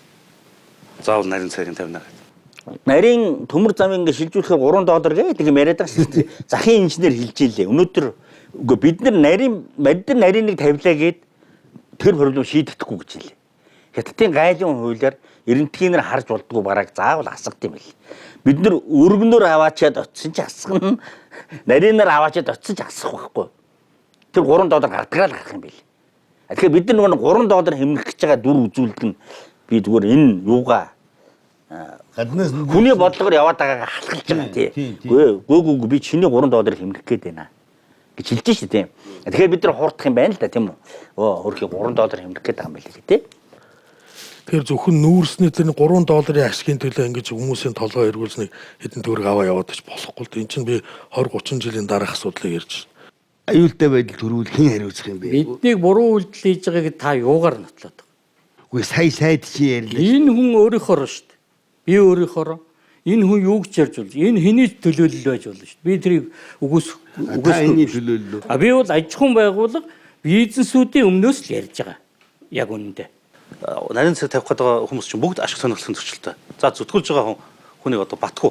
Ямар төмөр замаар барих бол ёстой хүмүүсийн ярьдаг нь 33 дахь асуудал байхгүй юу? Өөрөө ухаан хотод хувь эзэмшдэг. За Сүбат болд байна. Сүбат бол зарсан нэрээр нуус нэрээр хувь эзэмшиж байгаа. За дээр нь одоо энэ нямдарж байгаа байна. Нямдарж байгаа нэг бас идэвхтэй дэмжиж байгаа. Одоо таны яриад бүгд баталгаатай юм ярьж байгаа юм шүү дээ. Бүгд баталгаатай. Бүгд баталгаатай. Тэгэхээр энэ хүмүүс бол үнэхээр нарийн цэргээ хурдан тавиад бушуухан шиг гаргаад тэр нүүрс байдаг юм уу, алт зис байдаг юм уу, юу байдаг юм бүгдээ гаргаад засгийн газар шийдчихлээ. Засгийн газар тийм бодолтой байна гэсэн үг үү те. Тэг энэ ч одоо ард талд нь бол ойлгомжтой шүү дээ. Өнөөдөр бол хятадуудын маш их одоо тусгай албадын явуулга тийм ээ. Ард талд нь тагин чагнж элдв юм болж байгаад бүх юмуудыг ингэж зориут зохион байгуулалтаагаар хийж ингэж явж байгаа байхгүй юу. Одоо нямдурж сайдын хилээд байдаг шиг тэр бол одоо ингээд одоо хойшин чангаалаа тийм ээ. Одоо нэг хүн удаашруулж байна. Монгол улс асар түргэн хятадын мэдлэлд очих байсан юмыг удаашрууллаа гэж ингээл яриад байгаа шүү дээ. Очигээд байгаа юм нямдэрсэд. Нямдурж сайд бол ард талынх нь бодлого бол ойлгомжтой байгаа шүү дээ. Бушуухан ухаж аваад энэ хэдэн тэнэг монголчуудыг амар нь гартал мантууч ихж өгөөл тий бүгдээ татгалан байна гэж хэлүүлээл тэгээд ард талд нь байгалийн баялагийг нь ухаж аваад сууж ахал зорилго л байгаа шүү дээ. Энэ хүмүүс өөрөө ачиж байхгүй хүмүүс юм уу? Үр садны үлдний үзлээ галсан. Үр садны гадагшаа гараад зүхтаагаад явчих байлгүй. Тэгээд л мань мэт нь одоо Орос Хятад хоёрын хооронд автомат бариад буудалцаад үлдэнэ гэж хятадуудтайгаа. Эднэр бол гадагшаа бүх мөнгөө хийгээд гадагшаа аль хэдийн сургууль сурлаа. Гадаад нөхөртэй боллоо, гадаад авгаа авлаа гэж бүгд гараа явчих шүү дээ. Тэ. Тэрэнд бол ерөөсөө санаа зовох асуудал бол. Тэдний хувьд бол санаа зовох юм байхгүй тий. Та нар зовох нэ. Би өргөшөө гараа явчихна. Бодлогогүй явахыгаа зориуд бодлого болгож байгаа юм шиг юм ажил сүүлийн жилүүд одоо 2 жил явснаас бол ийм нөхцөл байдал үүсчлээ гэж бодож байна. Тэгээд энэ хүмүүс ч одоо яаж нэгтэн зөвхөн өнөөдөр ухаан хотгийн тэр цөөх хэдэн гэр бүлийн бизнесийг дэмжихийн тулд Монгол улс үндэсний одоо нэгдсэн бодлого төмөр замын нэгдсэн бодлого гэж байдаг бол тэрийгэ задлаад тусдаа юм тавьж шин. А үүнийг одоо энэ чинь өөрөөсөө гачиж тайлбарлах юм бол ард түмэн чинь ухаантай учраас энэ чинь биднээс нөгөө ойлгодог нөхөр энэ сайн юм ихгүй энийг зөвшөөрөхгүйгээд ингээд дэмжихгүй шүү дээ. Тэгэхээр энийг одоо хийдэг бол тодорхой тийм нийгэмд одоо сурталчилдаг тийм хөлсний судлаач бодлоод авсан. Яг нарийн яриул дэлхий дээр ерөөсөө нарийн цариг л байдаг байхгүй юу? Яг нарийнда бол бидний нэрлээд байгаа нарийн төмөр зам чинь дэлхийн стандарт байхгүй юу? Ганцхан хятадын эрх ашиг биш шүү дээ. Хятадтай л холбож яриад байгаа болохоос биш. Нэгдсэн үндэсний байгууллагаас 2014 оны нийтлсэн Транс Азийн төмөр замын сүлжээний зураг байдаг байхгүй. тэн тусахнаас нь аваад үзсэн бол 1435 мм-ийн царигтай хятад улсыг тойрсон тийм ээ. 14 одоо орноос 9 орн одоо өөр царигтай байдаг. Жишээлбэл одоо Мьянмар, одоо Тайланд, Камбож, Бангладеш, Вьетнам гэсэн улсууд бол одоо 1000 мм-ийн царигтай. Казахстан 15-20-той тийм ээ. Энэтэг 16-76-тай. Бүр өргөн царигтай. Тэгээ Казахстан гэдэг том улс. Энэ бас 1520. Тэгэл Орос 1520, манайх 1520. Цариг чинь ерөөсөө л энэ өөр өөрийн тусгаар улсын бодлого стратеги байдаг байхгүй. Тэгэхээр ганцхан Монголд ингээл хятад юм зарах гад ядраад байгаа биш юм билээ. Казакууд чинь нефттэй, хийтэй, тэгээд өшөө хятад зарах зөндөө би. Киргизууд бас би. Биеремтч би. За тэгээд биеремч бас манайх дэлхэн зис мисний нэтэр байгаа. За тэгээд Вьетнам. Эдгээр тэгээд яагаад Вьетнамууд болохоор хятадаас илүү нарийнхан. Энэтгүүд бүр өргөн. Гэт ингээд эдгээр яагаад ингээд адилхан стандарт хийчихдэг юм бэ? Яагаад ингээд шилжүүлэн ачихад манайх ч нэг ийм юм яриад байгаа юм да. Шилжүүлэн ачихаар $3 илүү гарах гэдэг юм гээд. Тэд нар бол $3 илүү зарыг гэж бас боддог хүмүүс биш үү? Гэхдээ энийг өгөхөөс өөр арга байхгүй. Яагаад гэвэл гээд бодлоготой хүмүүс байхгүй. Хойд солонгос ганцхан хятадтай нэг стандартаар залгаж байгаа юм байна. Тэгээ үр дүнд нь хойд солонгосын эдийн засаг бол 92% хятадын хамаарал хяналтанд байна.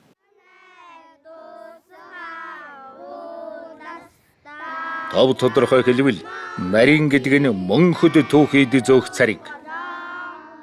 Өргөн гэдэг нь боловсруулах үйлдвэржилтэнд хүргэх цариг. Хөгжилд алинаар нь хүрэх тухай маргааныг цөөн хідэн зоосны ашиг гадны сонирхлоор хөтлөх ятгалгууд бодижиж бидний хүүхдүүдийн бас тэдний хүүхдүүдийн цаашлбал Монгол үндэсний оршин байх ирээдүйг хорлож мэрж эхэлсэн тул эрх баригчдын биднээс нуугаад байгаа 8 оны үнэн мөнийг ойлгох тэмцэх цаг иржээ.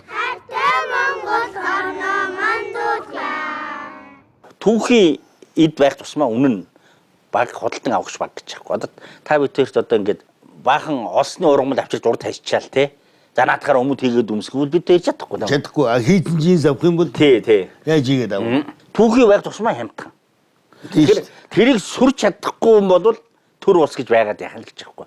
Бид нарийн цэргийн асуудлуудыг шууд одоо уурхай нурд руу ингээд түүхийд борлуулах цэгэр үн аваачаад явуучих юм бол боловсруулах үйлдвэр нөгөө үйлдвэржилтийн бодлого эднэр гэдэг чинь байхгүй болчихно.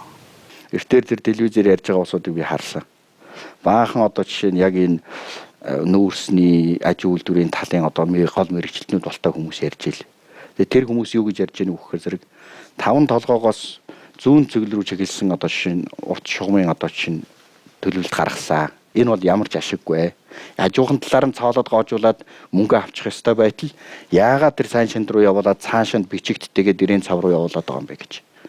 Энэ бол ерөөсөө тийм эдийн засгийн хувьд, геополитикийн хувьд, улс төрийн хувьд ерөөсөө нийгмийн хувьд гэсэн оновчтой биш бодлого. Ягаад гэвэл энэ бол жаахан настаа улсууд харагдаж илээ. Тэгэхээр тэр гений ярьж байгаа хэрэг. Монгол бол дотооддоо одоо жишээ нь нэмэн үрдэг буюу баяжуулалт хийх үйлдвэрүүд тэрэн дээрээ саадах тэнд нь үрдэх нь эргэж явах тийм одоо өөрийн сүлжээтэй байх хэрэгтэй. Ингэжээж бусдаас хамааралгүй болно.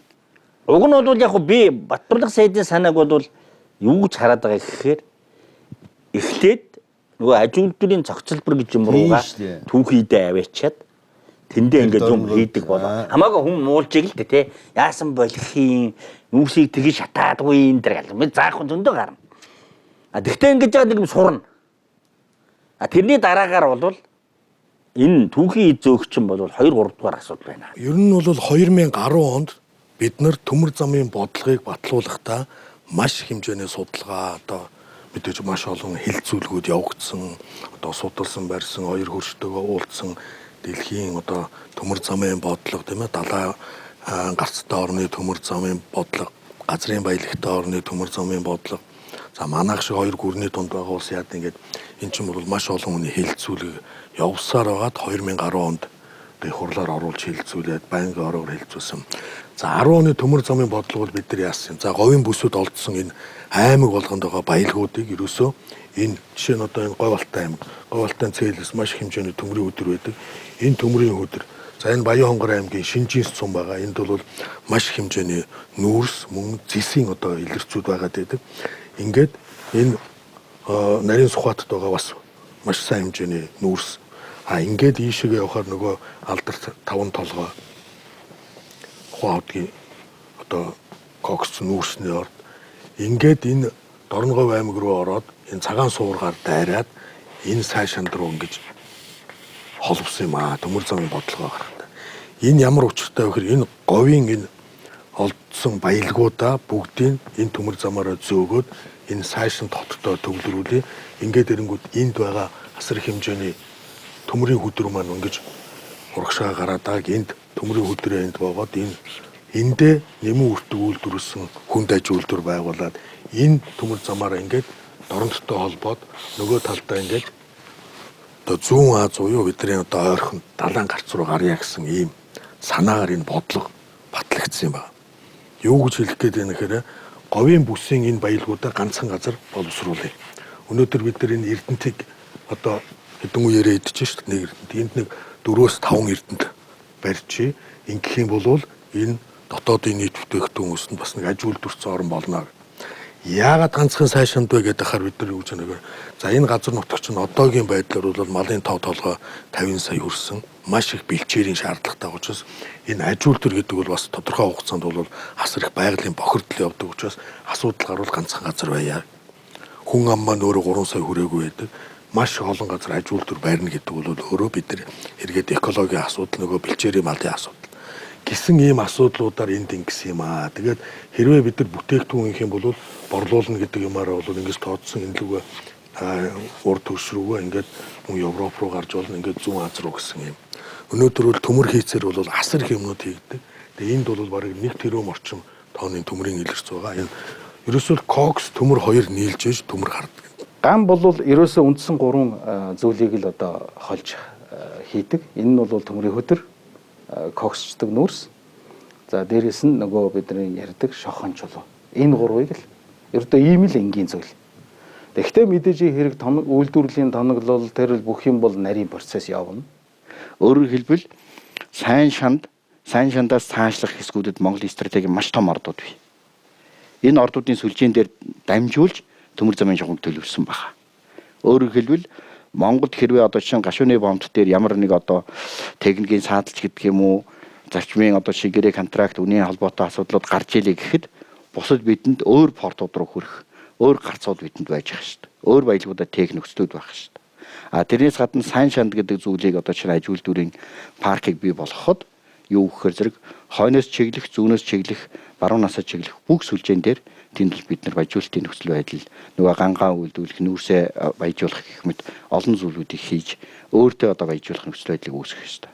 Улс тусгаар тогтнохын тулд хамгийн түрүүнд эдийн засгийн гол 2-3 зүйлийг шийдэх ёстой юм гэсэн. Энэ одоо цахилгаан, одоо нефт шатгуун, үйлдвэрийн дотор одоо төмөрлөгийн үйлдвэр. Улс ерөөсөө тусгаар тогтнохын гол үндсээ бол төмөрлөгийн үйлдвэр байд юм гэсэн. Сайн шантын аж үйлдвэрийн зохицлоор дээр бол зөвхөн гангийн үйлдвэрээр л одоо бид нар төсөөлөхэд эдийн засагт бол ганг хэрэгэлдэг эдийн засгийн салбар гэж юусэн байхгүй. Тэгээ бүх юмны суурьчин бол ган байхгүй. Тэгэхээр бид нар одоо үйлдвэрчлэлтийг хөгжүүлэх гэвэл гангийн том зохицлоор одоо барихаас өөр арга байхгүй. За 2007 оноос эхлээд бид нар бол хөдөр экспортод гаргаж эхэлсэн байдаг. 2012 онд бол 8 сая тоннд хүрсэн байдаг. За энэ 8 сая тонноор бол хөдрөөр бол 4 сая тонноос одоо баггүй ган гаргаж авах боломж бол байгаа байхгүй. Өнөөдрийн одоо хөдрийг тэр дүүхийг нь гаргасан юм наас. Тэр 1 тонн хөдрийг бол бид нар өнөөдөр $100 гаргаж байна л да. Үндсэн цэвэр үн. Тэр 1 тонн ган $500 доош орж исэн түүх байхгүй. Тэгэхээр тэрнээс дэш 1000 хүртэл одоо өсч болно. Ямар ган хийж байгаасаа хамаарат. Тэгэхээр энэ эдийн засгийн чинь энэ үр ашгийг ингэж л одоо өртөг шингээж дэвшлүүлдэг ийм л одоо учиртай л. Тэгээ гангийн зохицлуулаар бол бид нар одоо мөс хагалагч гэдэг юм уу одоо сайн шандын аж үйлдвэрийн зохицлуулын мөс хагалагч төсөл нь бол гангийн зохицлуур. 2 саяас 5 сая тонны хүчин чадалтай гангийн зохицлуур байх хэрэгтэй. Эхний ээлжинд бол мэдээж хэрэг тодорхой хэмжээг бол бид нар экспортод гаргах бах. дотоодын хэрэгцээ бол ойрын одоо 10 жилдээ бол шууд 2 сая тонн хүртэл дотоодд хэрэглэх боломжтой. Та 2 сая тонноос илүү гарсан хэмжээг бол мэдээж хэрэг экспортод гаргана. 1000 хүртэл бол байж болдог практик бол бий. Одоо өмнөд Солонгос байж 1000 кг одоо металл 1 хүнд оногдож идэг. Үйлдвэрлэх одоо хэмжээгээр. Зах зээл бол хангалттай. Бидний одоо яриад байгаа 5 сая тонн бол 1 миллиард одоо дэлхийн гангийн хэрэгцээ ойрын ирээдүйд нэг 2.5 миллиард болно гэдэг юм л да. Одоо бол 1.5 миллиард. Дахиад миллиард өсөх гэж байгаа байхгүй 1 миллиардаар. Тэгээ тэрэн дотор 5 сая тонн ган одоо юу юм бэ? Энийг ч одоо олж чадахгүй бол улс гэж баягаад яах юм бэ? Сая таны ярианд дурдглаа 1 хүнд оногдох металл гэж яриад нь штэ. Хүн төмөр идэхгүй. Энийг та тодруулж үзэх штэлж өгөөч. Үндэсний нийт бүтээгдэхүүн чинь өсөх тусам нэг хүний одоо өөрийнх нь хэрэгжилж байгаа хэрэглээ тэрэн дотор орж байгаа металлынх нь орц нэмэгдэж байгаа байхгүй. Одоо жишээлбэл байшинтай хүн болгон байшинтай болно гэхэлэр тэр чинь арматурууд байшин барихад чинь одоо маш их арматур хэрэгтэй. Тэгэл машин, техник, айл болгон машинтай болчлоо тий. Миний хүүхэд байх үед ГОК Эрдэнэтийн үйлдвэрийг барьсан. Энэ улсын үйлдвэр чинь өнөөдөр 24 жил багш нарын, эмч нарын, хүүхдүүдийн цэцэрлэгийн хоолны мөнгийг л нуруунд дээрээ тээж ирлээ.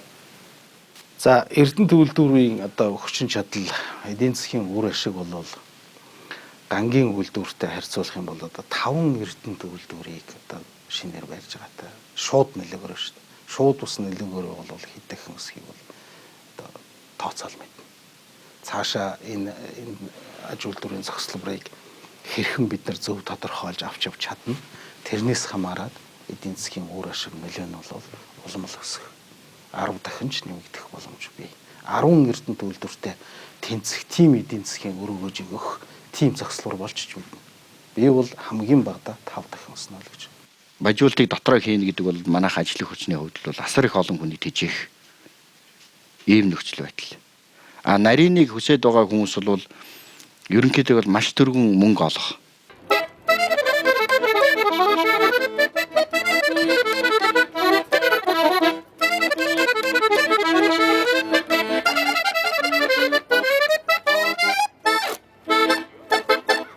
Энэ говийн бүсэд олдоод байгаа баялгуудыг ерөөсөө л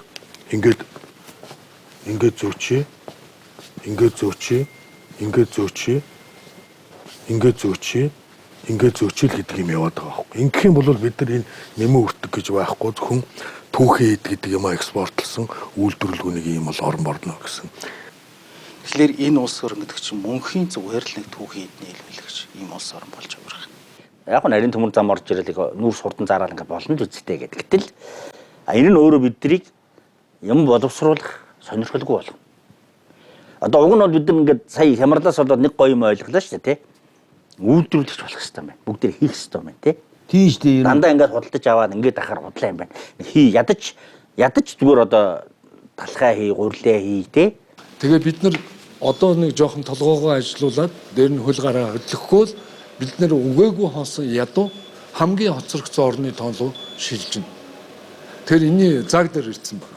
Зүгээр төмөр хүдрээр нь зөөж явахаар тэнд ингээд нүүрстэйгээ холж байгаа нэг шатаагаад нэг юм төмөртэй болчвол ядаж нэг амтан гам бөмбөлөг хийгээд Эрдэнэт шахъя гэж бодож болно шүү дээ монгол хүн тий. Эсвэл одоо оюутлогоо бас гам бөмбөлөг хэрэглэдэг болсон байна. Ингээд болж байгаа шүү дээ. Тэгэл юм хийгээл яваад шүү дээ тий. Гам бөмбөлгөөс цаашаа гэх юм бол нэг хүн хашаа хийгээд энэ баячуудынхаа хашааг байшин тойрлоо хажиж бодно тий. Эний чинь бид нар хүннүүг үед хийжсэн байж шүү дээ. Одоо бух дарах гэдэг арга байна. Нүүдэлчд энэ монголчуудын өвдөөс бол өөрсдөө бүтээгч байсан. Юугаа ч хийдэг байсан. Өөрсдөө зэр зэвсэг гутал хувцас одоо яаж гангачиг болсон Хятадаас хоол гүйж байгааг Оросоос хувцас гүйж байгаагүй бусдын адил амьдарч байсан. Хаагцгүй Хятад Орос хоёрын улс төр эдийн засгийн бодлогын нөлөөнд автаад бид уламжлаа жоохон гээгээд байгаа. Бүх хүнээс өмнө 2500-аас 2500 жилийн өмнө хүрлээг аж ахуй зэр зэвсгийн юм боловсруулад үйлдвэрлээд ингээд чадсан.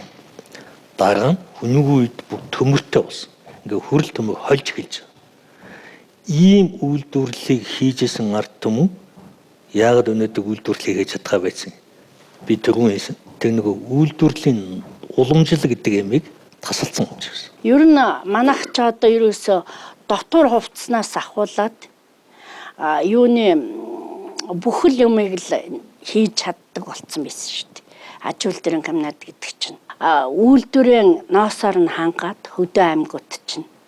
Үйлдвэр нь ерөөсө тэрийг бүтээгдэхүүн, эцсийн бүтээгдэхүүн болгож тэрвээ тухай Монголдо төдийгүй гадаад оронд 70% нь гадаад гардаг байсан шүү дээ. Экспортлж. Тэгэхэд чи одоо ноосо хятад түүхий дээр нь аваад байна. Ноолуурыг түүхий дээр нь аваад байна. Ноолуурын салбарыг хөгжүүлснээр манай улс жилд 5 миллиард орчим долларыг олох тийм боломжтой. Буянгийн жагаал бухимдад ашиглаад байгаа болохоос биш одоо ч гэсэн хятадын гартал Монголын ноос ноолуурын үн ханьж тэдний гартал байна шүү дээ. Дэлхийн ноолуурын зах зээлийн 3/1-ийг Монгол гаргаж байна гэж байна. Энэ үнийн бодлогыг хятадууд бариад байна уу? Манайхан өөрсдөө бариад байна уу? Хятадууд л барьж байна шүү дээ. Ноолуурыг бол хятадууд барьж байна. Тэгээд юу хийх хятадууд бидэнд туслаад байгаа мó бидний услаад байгаа мó? Юу туслах юм? Дэлхийд гардаг ноолуурын 3/1 бид нар гаргачих байгаа байхгүй юу? Манай бүх ингээ ямаанууд нийлээ те. Тэгтэл бид нар тэр борлуулалт жинхэнэ эцсийн орлогынх нь 3/1 байж чадахгүй. Бид нар 1000-1-ийг авч чадахгүй байна. Яг нөгөө түүхий дээр нь аваад байгаа учраас. Бид нэг одоо хоёрын хөршөөсөө бүх зүйлээ авч байгаа. Бид нэг одоо мал аж ахуйхан арьс шиг түүхийдээ боловсруулдаг үйлдвэр байсан хүртэл байхгүй болчихлоо шүү дээ. Тийм учраас түүхийдээ гаргаж байгаа. Ингээ гаргаад ах юм уу? Түүхийдээ түүхээр нь гаргаж байгаа. Түүхийдээ бүх боловсруулад гаргадаг байсан нь болоод одоо уламжлал бол байна уу байна. Чадна. Нийтийн тооллын өмнөх 1-р зуун баруун хан улс хааны зарилгаар хүннүүчүүдэд давс төмөр хөдөлдөхийг хориглолоо. Янтэй лүн буюу давс төмрийн бодлого хэмээх эртний хятадын их сурвалжаас тухайн цагийн хан улсын худалдааны энэ хоргийг хүннүү гүрэн чадамгаа ашиглаж өөрсдөө хөдөр олборлон төмрийн боловсруулалтыг хөгжүүлэн зэр зэвсгэн сайжруулан давтлах болсноор нийтийн тооллын өмнөх 220 онд Цэн улсын хуанди цагаан хэрмийг бэхлэж дараагийн зуунд нь нийтийн тооллын өмнөх 162 онд хан улсын Вэнди хаан арга буюу Хүнүүгийн хаантай нутгийн хязгаарыг цагаан хэрмээр тогтоосон нь иргэншлийн түүхэнд анх удаан дипломатын төвшөнд баталгаажуулсан анхны гэрээ болж 1368 оны Мин улсын үе хүртэл мөрдөгдөжээ. Хятад төрийн худалдааны хоргийг хүннүүчүүд ухаалаг ашиглаж төмрийг болд болгох технологитой болсон нь хятадын төрийг худалдааныхан хоргийг хэрэгжүүлэх бодлогоо өөрчлөхөд хүргэсэн юм. Үүнээс хойш хятад төрийн худалдааны бодлого нь монголчуудыг эд амттанд даасгах, хэрэглэгч болгох, өөрсдөө бүтээх сонирхлоос нь аль болох холдуулах зорилгыг агуулах болжээ. Энэ түмэн газрын цагаан хэрмэн худалдааны хоригоор гачигдуулах гэсэн хэдий ч нүүдэлчдийг хүчрхэгжүүлсэн болд төмрийн технологитой болгосон бодлогын алдааных нь үлдээсэн сургамж болон 2000-ыг лэн өнөөг хүрчээ. Арвж авахт зөгнсөн юм байна лээ. Төм түжигэн бом божигсон олон хөлийн амьтан хүн чуулсан газар байна гэж сайн шандыг тэгж юусэн байдаг. Тэг тэр цаг нь ирчээд байхад хэдэн жил чөдөр болов тийм үү? Батуулдын засгийн газар. Дараа нь тэгээд энэ Алтан хойгийн байж байгаа царай. Энд бол нэг үндэст нь нэг л дээвэртэй, Монгол гэж нэг л дээвэртэй. Жалгад довны ярианаас салааж. Гэж одоо хүсэх гойх биш би шууд шаардж байна. Хэрвээ энэ үндэстний иргэн юм бол энэ үндэстэн 90 онд ардчил эрх чөлөөний замд оруулсан хүн юм бол би өөрийнхөө бүх боломжоор тэмцэнэ. Тэгтээ худлаа ховсгол царайлахгүй, худлаа их оронд царайлахгүй. Их хурлд очиж суучгаад тэгээд их худлаа их оронд царайлаад үгээр хүнийг элвдэдэг энэ аргаас холдох хэрэгтэй. Толстой үг байгаа. Үг үзэл бодол хоёр битгий итэг. Үйл хэрэгтэй үнэн биш гэж. Тэгээ үйлдвэр байгуулах гэхлээр зэрэг саад дотоодын саад шиг харагдж байгаа боловч магадгүй гадны дэмжлэгтэй тийм байж бас болцолгүй байна. Бид бол өмөөрхийг өмөөрч, үзэн ядахыг үзэн ядж энэ хорвоог бардаг жамтай. Тийм болохоор буруу байна шүү та нар. Та нар буруу явж байна шүү гэдгийг бол хатуугаар хэлэх. Хүн болгоны захын эмгэнээс өвгнөөс асуусан ч энэ үгээ хэлэхээр болчлоо. Өнөөдөр тэр байтугай их зорилгыг дандаа мохоохын тулд энэ төр ажиллаж байна. Төмөрлөгийн үйлдвэр тон явж өгөхгүй байна. Нефтийн үйлдвэр бүр явж өгөхгүй байна. Манай төр эзэнгөө нөгөө л манай төр урд худалдагчаад энэ бодлогыг бариад байна гэсэн ийм санаал гарч ирж байсан. Байж болно үхэхэд. Одоо мэдгэж л байна шүү дээ. Яагаад бүтээх үйлдвэргээ энд хийхгүй заавал түүхийдээ гаргаж байна. Гэхдээ энэ би зөвхөн телевиз хараад тантай адилхан үзэгч шүү дээ. Би улсдаг. Тэг нүүрс гэдэг юм коксчуулаад бэлэн бүтээгдэхүүн болохоо үнэтэй байд юм гинэ. Тэгээд зархаг ашигтай байд ингээд яриад байгаа. Гэхдээ манай нүүрс чинь коксчдаг одоо хамгийн үнэтэй нүүрс гэдэг. Тэгсэгнэд цааш нь одоо ингээл одоо автомашин төмөр замаар зөөгöd байна. Ямар утга байна. Гэхдээ жоохон алдж байгаа ч гэсэн нэг өр тавьж байгаас үйлдвэрээ барьж тэгээд дараа нь бэлэн бүтээгдэхүүн зарга гэж би бол дотороо тэгж боддог. Гэхдээ би шийдвэр гаргадаг хүн биш. Гадаадын эдийн засгийн эдийн засгийн бодлогын улс төрийн бодлогын экологийн бодлогын маш хүчтэй бодлогууд үйлчлээд байна шүү дээ. Хүмүүн төрлөختний түүхэнд эзэн төгрөм байгуулсан үндэстэн цөөнгүй би. 2 удаа эзэн төгрөм байгуулсан үндэстэн нэг л би. Энэ нь монголчууд бид. Эзэн төгрөнүүд бууран дөрөөдсөн нийтлэг шалтгаан нь технологи үйлдвэрлэл хөгжүүлээгүй байдаг. Бидний 2 удаагийн уналтын түүхч энэ алдааны их үүсвэр хэрэглэгч сэтгэхүйтэй холбогдно. За тэгээд ерөнхийдөө 10 оны 6 сарын 23-нд хурлаар баталсан. Ингээд бид нар ажилд орох болсон мэдээж нөгөө нэг ээлжид мөнгөгүй гэдэг юм аа. Хөгжлийн банк байгуулсан байсан. Хөгжлийн банкын дээр нь ингээд энэ асуудлыг ярихад бол мөнгө төгрөгийн асуудал дахиад яригдсан. Ингээ мөнгө төгрөг өгөхгүй болонгод ерөнхийдөө юу бодсон бэ гэхээр за энэ бол тухайд Сүхбаатарын Батболд ерөнхий сайд байсан. Энэ 5 толгой дээр өөрөө хувь эзэмшдэг учраас ашиг сонирхлын зөрчил гараад энэ төмөр зам гэдэг юмыг явуулахгүй байна гэсэн бодол бол надад тээгдэж орж ирсэн. Их хурлаар батлана гэдэг маань өөрөө хууль батлагдана гэдэг тэр засгийн газар хэрэгжүүлэх ёстой. Ингээд бид нар батлагдсан гэсэн одоо хуулийнхаа дагуу банкнаас зээл аваад энэ одоо судалгаануудыг бүгдийг хийсэн юм.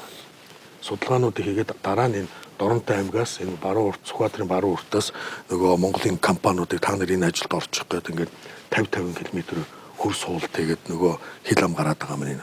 Би энэ дээр юу бодсон за нэгэнт мөнгө өгөхгүй юм чинь ядаж ингээд ихлүүлсэн байхад за эхэлсэн юм чинь мөнгөний өгөө гэсэн юм санаа засгийн газараас гарч ирлээ гэж ингэж бодсон харамсалтай нь энэ засгийн газар Сүхбаатарын Батболдын засгийн газрын үед бол ерөөсөө нэг төгрөгч өгөөгүй ингээд энэ ажил ингээд зогссон юм аа. Нарийн царгаар 5 толгойн нүүрсийг маш их хэмжээгээр зөөхөөр тийм бүтэц бий болчих юм бол нөгөө сайн шандруу чи явах төмөр зам чинь ашиггүй дээрээс нь тэрийг санхүүжүүлэх хөрөнгө оруулалт олдохгүй болж байна. Бидний чинь ярьж байгаа аж үйлдвэрийн цогцлбор чинь үндсэндээ ашиггүй. Тэр ашиггүй байх учраас хөрөнгө оруулалт олдохгүй. Ингээд нөгөө бидний нөгөө олон жил мөрөөдсөн үйлдвэржилтийн бодлого чинь байхгүй болчих. Тэгээд тэрэнд нь үнийн бодлого яваад ирэх юм бол гангийн үйлдвэрт 1 тонн коксдог нүүрсээ авэчиж өгснөөс түүхийгээр нь гаргахаар ашигтай байх тийм эдийн засгийн схемийг бол бодол олчих штэ гадны улсаар. Тэгэл бид нар үйлдвэржилтийн бодлого бол үндсэндээ эдийн засгийн л ийм аргаар нам зогсож байгаа. Ийм учраас л бид нар нарийн царгийг эсэргүүцээд яриад бид нар бол энэ үйлдвэржилтийг нарийн царгийг яг эсэргүүцээд байгаадаа биш үйлдвэржилтийн бодлогонд хориг саад болох механизм үндсэн нөхцөл бүрднэ гэдэг үүднээс нь ийм байж болохгүй гэж хэлж байгаа байхгүй. Бид өөрсдөө үйлдвэрлэгч бүтээгч орн болохгүй бол газар шоргоо ухаж эцсийн боловсруулалт хийхгүйгээр түүхийг нь зөөгөөд байх юм бол бид энэ хамаарлаасаа гарч чадахгүй. Аливаа улс орн гэдэг бүтээгч байж дэлхийн том зах зээлд өөрийн нэрийн одоо бараа бүтээгдэхүүн гаргадаг байж л эдийн засаг нь одоо дархлааж ин шүү дээ. Өнөөдөр байдлууд бид бүтээх чанар алдчихсан. Өнгөрсөн 20 жилийн хамгийн том алдаа бол Монгол улс бүтээх чанар, бүтээх аж үйлдвэрлэлийн суур, техник, технологи болсон хүч чадал нөөцийг дээр маш том алдаа гаргаж ягдэл байлгаж.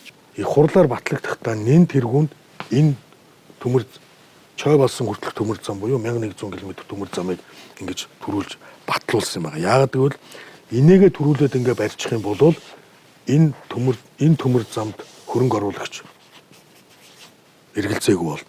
Мөн сайшаандд хөрөнгө оруулж байгаа хүмүүс эргэлзээгүй болно.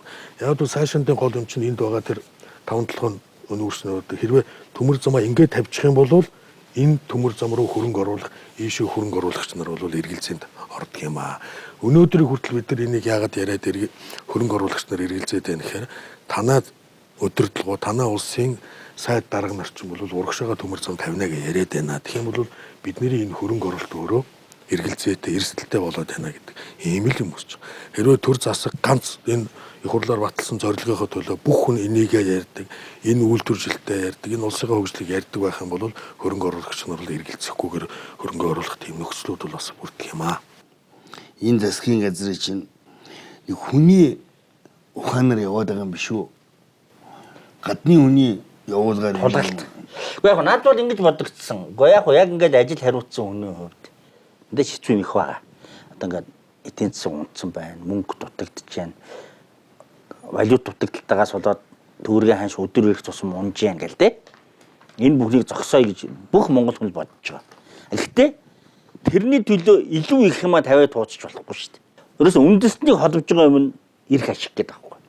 Тэр хоёр талаасаа л их гоё их зөв шийдэх тэр шийдлийг олох хэрэгтэй болохоос хялбарчлал за чинийхэр бол илгээдэвэл бид тав алхаж чадхаа болж байна. Ер нь бол яг хөө хятадтай эдийн засгийн хамтын ажиллагааг арай жоохон өөр байр суурьнаас хийхгүй хил хаагаад 3 жил болоход л бид нар юмаа хийгээл явж идэг л байх хэрэгтэй.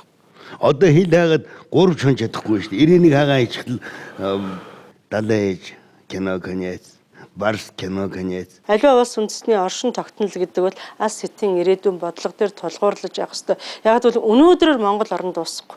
Өнөөдөр та бидийнхаар амьдрал дуусахгүй. Аливаа улс үндэстэн тусгаар байхын тулд эдийн засгийн хувьд чирэг байх хэрэгтэй. Энэ бүхнийг бий болгодог зүйл чинь өнөөдөр та бүхэн яриад байгаа энэ зам гэдэг асуудал их ач холбогдолтой байхгүй. Тэр дотроо төмөр зам. Энэ нийгмийн асар том ач холбогдолтой. Баялагийг бид нар боловсруулахгүй юм бол баялагийг зарж яах. Тэр баялаг тодорхой хугацааны дараа дуусна. Тэгэхээр юу л төнөх үлдэн төмөр зам бол.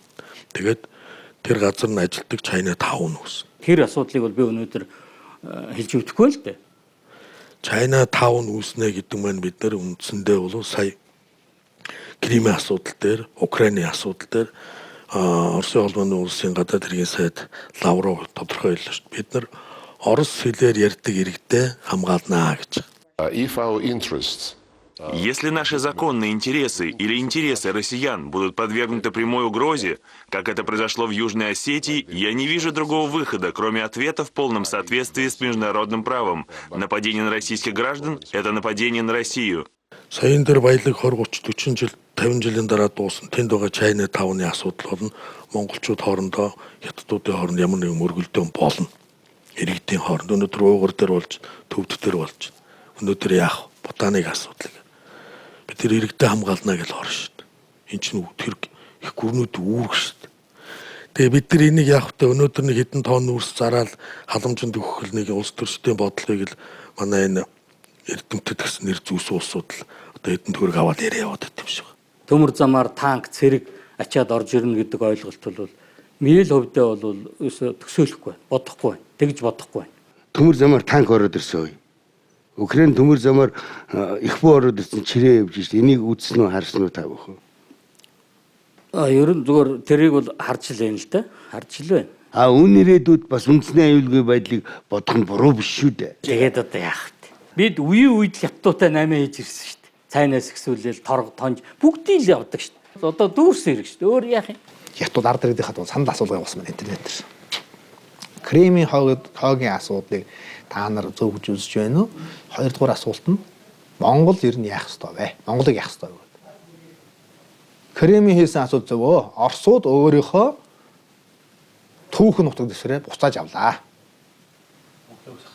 Монгол бол хятадын түүхэн нутаг дэвсгэрээ. Энэ л зөв гэж санал асуулт оролцсон хүмүүсийн ер нь 90% гэж хариулсан байна. Энэ маань яаж нөхөр одоо нэг явагдаад байгаа дэлхийн 4-р дайн гэж нэрлэж болохоор юм байна. Энэ бол шинэ сэтгэл зүйн дайн явж байгаа. Тэгээ 30 жилийн дараа 40 жилийн 50 жилийн дараа яг Кремтэй болсон шиг үйл явдлыг хийгээд санд асуулга авахад өмнө бол ерөөсөө хятадын нутаг дэвсгэрт нэгднэ гэдэг асуудал гаргаад ирэх үүсгэр байгаа. Олон улсын худалдаа эдийн засгийн харилцааны түүхэнд Хятад 8 оны арга ухааныг давж гүйцсэн тохиолдол өнөө хүртэл гарсангүй. Хамгийн хүчрэхэг гэгдэж Дэлхий даяарт 105 улсыг колоничлон эрх шээлдэн байлгаж байсан Их Британи Хятад худалдаачдын 8 оны арга ухаанд гүйцэгдэж дайтагтаа хүрч байсан түүхч саяхных. Та одоо хэдэн настай? Би 50 гаруй настай. Одоо хэдэн хүүхэдтэй? 3 хүүхэдтэй. Гэхдээ хүүхдүүдээ ирээдүг бодлоо. Энэ бол үнэн. Туйлын үнэн. Өөр яах юм бид нар? Бид нар мал аж ахуй хөгжүүлээд хэдэн мянган жил боллоо. Өнөөдөр Монгол улсын хөгжил ямар байгаа юм? Бид ямар болж ирсэн? Бид тэгээ үр хүүхдээ хончин болох ёстой юм уу? Яг өнөөдрийн өдөр бидэрт мөнгө олох хамгийн энгийн наад захын арга бол нүүрсөө хөдөлтгөл асуудал шүү дээ. Тэгэхээр нэг 20-30 жилийн дараах юм бид нар харж ярих хэрэгтэй. Судлаач гэж байгаа юм бол.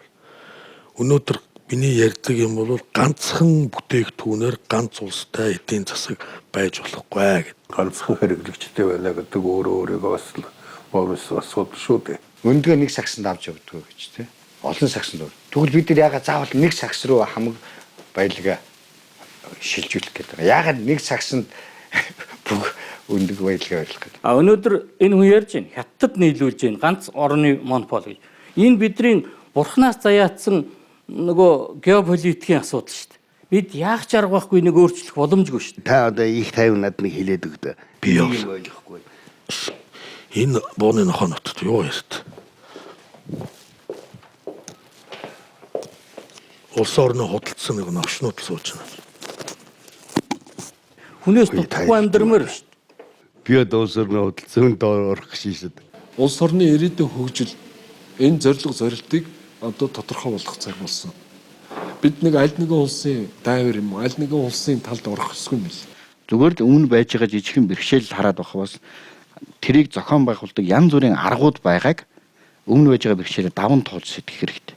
Түүнээс зүгээр л нэг өнөөдрийн байдлаар сэтгэл нэг прагматик жижигхэн асуудлуудад ингээд тулгамдаад тэрийг тойллын эцсийн давж болохгүй шалтгаан мэтээр хардаг ийм үйл бодлоор явах юм бол Монгол хизээч хөгжихгүй.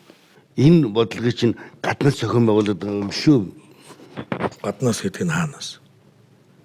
Харддгаар нь танаас дундад руу хардл да. За ерөнхийдөө энэ нөгөө хэлэхэд ирлиц талдаа хүн одоо улс төрчд энийг бол маш их зүтгүүлж байгаа. Энэ талбай нь Монгол мөн биз дээ. Андуур. Тэгэхээр би та бол их сайн хүн байна. Копимын энтергээд овг мовг нуухгүй байна шүү дээ. Их эцгээсээ урвсан хүн байна шүү дээ. Их орноос урвахад хамгийн амархан байдгийн шүү. Тийм ээ. Би бол нуухгүй ил тод байдаг. Тэгэхэд одоо нуугаад инх сайхан гэж дарга байлаа шүү дээ. Одоо байдаг бах те, амьд бах те. Зэнзэмийн дарга ирээ хэлсэн байт те. Манай сайхан Бээжин залуу байна гэдэг. Чам шиг сайхан Бээжин залуучууд Улаанбаатараар дүүрэн байвал Монгол улс хөгжин шүү гэд хэлсэн шүү дээ. Би данаас бараг хичээл зааж шүү дээ. Өнөөдөр үнэхээр энэ юм бол бүтгэ боллоо. Үнэхээр одоо уучлаарай бадарч байгаа. Одоо тань шиг тийм ээ. Одоо аав нь Хятад, ээж нь Монгол ч юм уу тийм ээ. Эсвэл бол угаасаа дээд талдаа одоо эрлээс, хурлээс ортоо юу байдгийг тийм ээ. Ингээд болоо явцсан энэ залуучууд энэ төрд гарч ирсэн бөөснүүд өнөөдөр одоо ингэж хийж байгаа учраас өнөөдөр бид нар ялагдчихж байгаа. Тийм учраас бол одоо өнөөдөр би өмнө талд нь бол үнэхээр би Монгол ардын хувьсгалт нам улс эх орны төлөө их юм хийнэ гэж би найдаж байсан. Миний найдлага тасарсан. Өнөөдөр би ардчилсан намыг бас хийх байх гэж би үнэхээр гордож, итгэж 24 жил боллоо. Найдаж явсан. Тэгэхэд өнөөдөр ардчилсан нам яаж вэ? Ардчилсан намын толгойд нөгөө эрлээд хурлын зуучин бүгд очиж суудсан. Одоо бүгд ойлгомжтой шүү дээ. Баяр цогцоос эхлээ бүгд одоо очиод суудсан. Одоо танай лөөвөрчингүүд дотор би лөөвөрчин бишээгээд босоо заргалдах хүн надтай заргалдах хүн байхгүй шүү дээ. За тэр офшор дансыг ярих бай. Одоо бүгд мэддэг болсон. Баяр цогт үннээ хэлсэн. Би шүннээ хэллээ. За төрлөө мэд биний дөө. Ярилцлага өгөөч. Би одоо өвөгийн чинь таньнаа сэлэнги тарай явчихсан гэдэг үннээ хэллээ. Тэгээ маяг надад бас үннээ хэлж байна. Аргагүй үстэй. хуйг намааггүйсэн, Батбаяр намааггүйсэн энэ жилдээ би ярихгүй. Харамсалтай уу гайхамшигтай яттын элиз хөрлөзүүд төрөөрмөн дүүрэнч байх юм. Би бол тэрэнд хүнийхнөө дургуутж байгаа юм шиг хүн эцэгээ сонгохгүй. Гэхдээ энэ тусгаар нэг төр юм бол 2-3 мянган жилийн түүхтэй юм бол энэ төрд чинь энэ үндэстнийх нь энэ цусных нь хүмүүсийн бодлого гэж юм заавал байх хэрэгтэй. За яг би ирлээдтэй.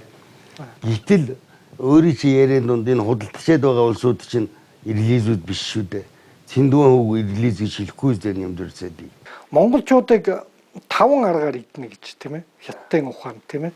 Эд мөнгөөр, эхнэр хүүхдээр, тий, торог дурдангаар, хоол ундаар. Ер нь оюу толгой чаалка хоёр бол монголчууд сэтгэх чадвартай бидэнд мунд том сургамж болсон тоо. Гэтэл төр засаг маань нэг харин улам цааш нь гүнзгээр өдгөл бодлого явуулаад байгаа юм шүү дээ. 1912 онд Монгол улсын анх дахь ерөнхий сайд Сайн ноён хаан Намсран Төвшөтгөн Баян төвний хайснаар англичуудад хандаж нэгэн мэдээ хөргүүлсэн байдаг. Хягт хүрээ чиглэн босоош тэнглэгэн шугамын зүүн талд байсан алтын томоохон ордыг бид нар Оросуудтай хамтран ашиглаж байгаа. Үүнээс дутхгүй томоохон ордууд баруун талд байгаа. Энэ ордуудыг бид нар англичуудтай хамтран ашиглах хүсэлтэй байна гэсэн мэдээ хөргүүлсэн байдаг. За энэ нь юу гэсэн утгатай вэ гэхтэн зэрэг бидний дэлхийд хэрэгжилж байгаа үйлдвэрчсэн англи оронтой хамтран ажиллах хүсэлтэй байна буюу 3 дахь шиг бид нар хүсэж байна гэсэн юм бодлогыг илэрхийлдэг юм. За энэ анх дахь ерөнхий сайдын маань энэ эрэлхийлэл маань бүхэл бүтэн 100 жилийн дараа явсаар 100 жилийн дараа Монгол улсын 27 дахь ерөнхий сайд Санжаагийн Баяргаа яг энэ монголчуудын түүхэн энэ 3 дахь шин мөрөөдлийг бодтой болгож Rio Tinto буюу Английн одоо энэ уулуурхан том магнат компанитай хөрөнгө оруулалтын гэрээ байгуулснараа Монгол улсын түүхэнд 3 дахь хөршиг бодтойгоор бий болгосон том гавьяа байна. Гэвч энэ том гавьяаг энэ 3 дахь шин тухай монголчуудын түүхэн одоо энэ мөрөөдлийг өнгөдүүлсэн нэг 3 ирлэг залуу байна. Баяр цогт, цоригт, Лөөмөдийн ганцхан энэ 3 нэг нүгээрхэд бол ирлэг залуучууд ийм алдаа гаргасан байна. Чухамын алдаа санаатай юм уу санаандгүй юм уу тэгвэл цаг хугацаа харуулна. Бид баяжих гэжсэн 2 жилийн өмнө яаж баяжих гэжсэн? Манай нутгийнхан би нутгийн гэдэг үгийг хашлтан дотор хэлж байгаа. 3 залуу баяр цогт, ганц сүх, зоригт 3 ямар гэрээ хийсэн. Тэнд хөөх юм уу Ганбаатар ганцаараа дар Ганбаатарыг хинж тоохгүй байсаар олуулаа нийлээд Ганбаатарыг далаар нь тавьсан. Өнөөдөр оюу толгой ард түмэнд юу гэсэн юу ч өгөөгүй. Eerхүү хятадын бодлогоор монголчуудын 100 жилийн эрэл хайгуул 3 дахь шүршийн хүсэл мөрөөдөл ингээд үндсэндээ дуусч байгаамаа. Дээр би одоо өгүүлж байсан. Банка бид нар алдсан. Харилцаа холбооныхоо салбарыг алдсан. Төмөр замаа алдлаа. Бүр хамгийн аюултай зүйл бол газрыг гадаад иргэн эзэмшүүлэх үе ашиглуулна гэж. Өнөөдөр 3 дахь хөрш орнууд Монголоос хөрөнгө оруулахаас дайжаад явцсан энэ гацаагүй нөхцөл байдалд аль улсын иргэн гэж Монголд газар эзэмших юм бэ? Мэдээж эртний хөрш хятадууд л гэж газар эзэмшнэ. Газар бол улсын үндэс. Одоо энэ бүгд маань ингээд дууслаа. За монголчууд үе үеийн туршид цусаа асгалуулж амь насаараа хамгаалж ирсэн энэ газар нутаг дээр өнөөдөр 6 сар болсон хятад иргэн Монголд газар ашиглах эзэмшлэхтэй бол.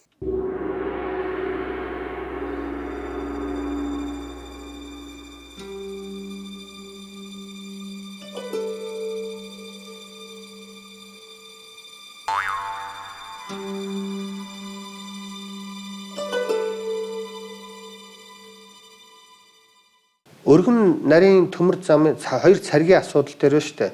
Эрсдэлийн судалгааг хийх ёстой. Яагаад уул уурхай оюутлогын гэрээг би хэрдэг вэ гэдгээ хэлье. Яагаад вэ гэвэл яг энэ тал дээрх мэрэгжлийн хүмүүсийн дуу хоолойг улс төрчид нь авдаг уу?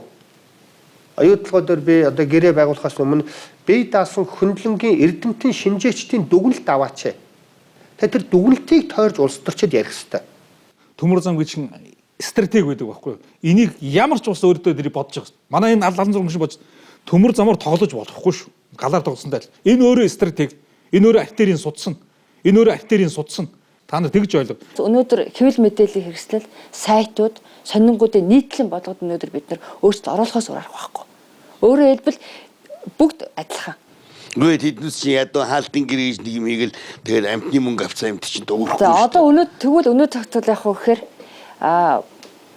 сэхэтнүүд эрдэмтэд шахалтын бүлэг болж ажиллаж чадвал ард түмнээ өмгөөлж дуурахны боломжтой. Ард түмний төлөө. Гэхдээ төрийн албан хаагчид маань өөрсдөө бас их асуудалтай. Бүгднийг нь бол яг захиргааны аргаар бас баттуу барьдаг. Тэгэхээр хамгийн чөлөөт үгүй их боломжтой хүмүүс нь эрдэмтэд өөрсдөө. Тэгэхээр эрдэмтдийн дуу хоолойг нэгтгэж, уриалга гаргаж, өөрөөр хэлбэл нийгмийн одоо дунд хэсгийг голлон бүрдүүлдэг сэхэтнүүдийг бас турхиж босгож чадвал энэ эргээгээд нийгэд хүчтэй дуу хоолой болж чадна. Энэ монголчууд чинь тэнэг юм шиг царайлж байгаад айгүй эвгүй улсууд шүү. Тэ? Ёстой гал дээр шараад ичиж мэдэх байх шүү. Ингээд эх орны нэмэс хүүтгээд ингээд дуусаад эхлэх юм бол Монгол залуучууд зүгээр ар суухгүй. Төвдүүд чиг өөрсдөө зулын гол болгоод шатаадаг тийм усуд биш. Монголчууд эрдэнэс ярьдаг гэсэн дээр аваад өгнө гэдэг те. Тэгээ нэг өглөөс ирэхэд чинь шоронд өлгөгдсөн л байж мэдгэл баг.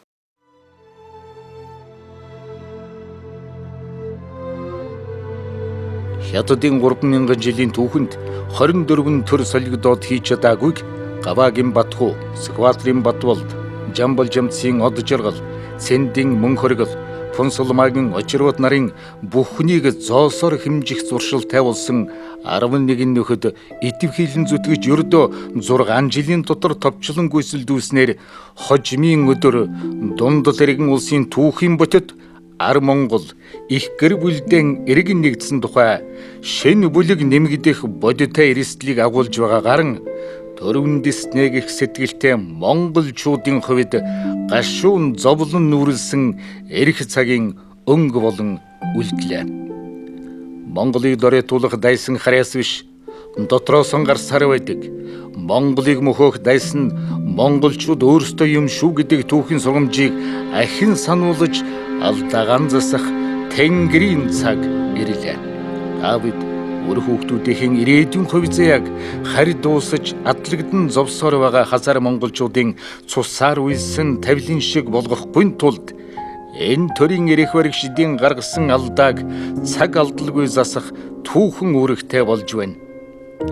Монгол төр үндэсний хувь заяаг монголчууд та бидний сонголтол шийдвэрлэнэ. Монголчууд бид зөв сонголт хийсэн цагтаа хүн төрлөختний түүхэнд хоёрч эзэн түгрэн байгуулсан. 18-20 дугаар зуунд Шанши, Гуандун, Бээжингийн хятад худалдаачдын түүхийд бэлтгэлийн мужи байсан алдаага 20 дугаар зуунд Москвагийн түүхийдийг бэлтгэгч улс байсан гунигт түүхэ 21 дугаар зуунд Бээжингийн түүхийдийг бэлтгэгч үндэстэн болж давтах гамшиг агуулсан алдаатай тогтоолыг 29 дэх ерөнхийдөө Далдан хуйгийн засгийн газар гаргалаа. Монгол улс үндэсний хөгжлийг хэдэн зуун жилээр чөдөрлөж уусгаж мөхөх аюултай түүхийдийн царгийг дэмжсэн тогтоолын цаад уялдаа холбоос нуугдсан утга зорилгын монголчуудаа сануулж сэрэмжилүүлэх үүднээс эрдэмтэн судлаачдтайгаа хамтран энэ нэвтрүүлгийг бэлтлээ.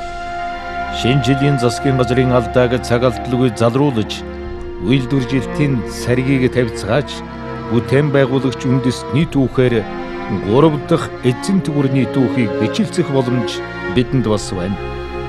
Үйлдвэрлэлцгээе, бүтээцгээе монголчуудаа. Дэлхийн монголчууд бидэнд итгэж найдан хүлээсээр л байгаа. Тийм байна. Тэгээд босоо бичгшгэн монгол хүн болгон сэтгэлгээний босоо тэнглэгтэй байж улс орны үндэсний эрх шиг тусгаар тогтнолыг хамгаалах цаг бол болцсон юм байна л гэж би бодсон шүү.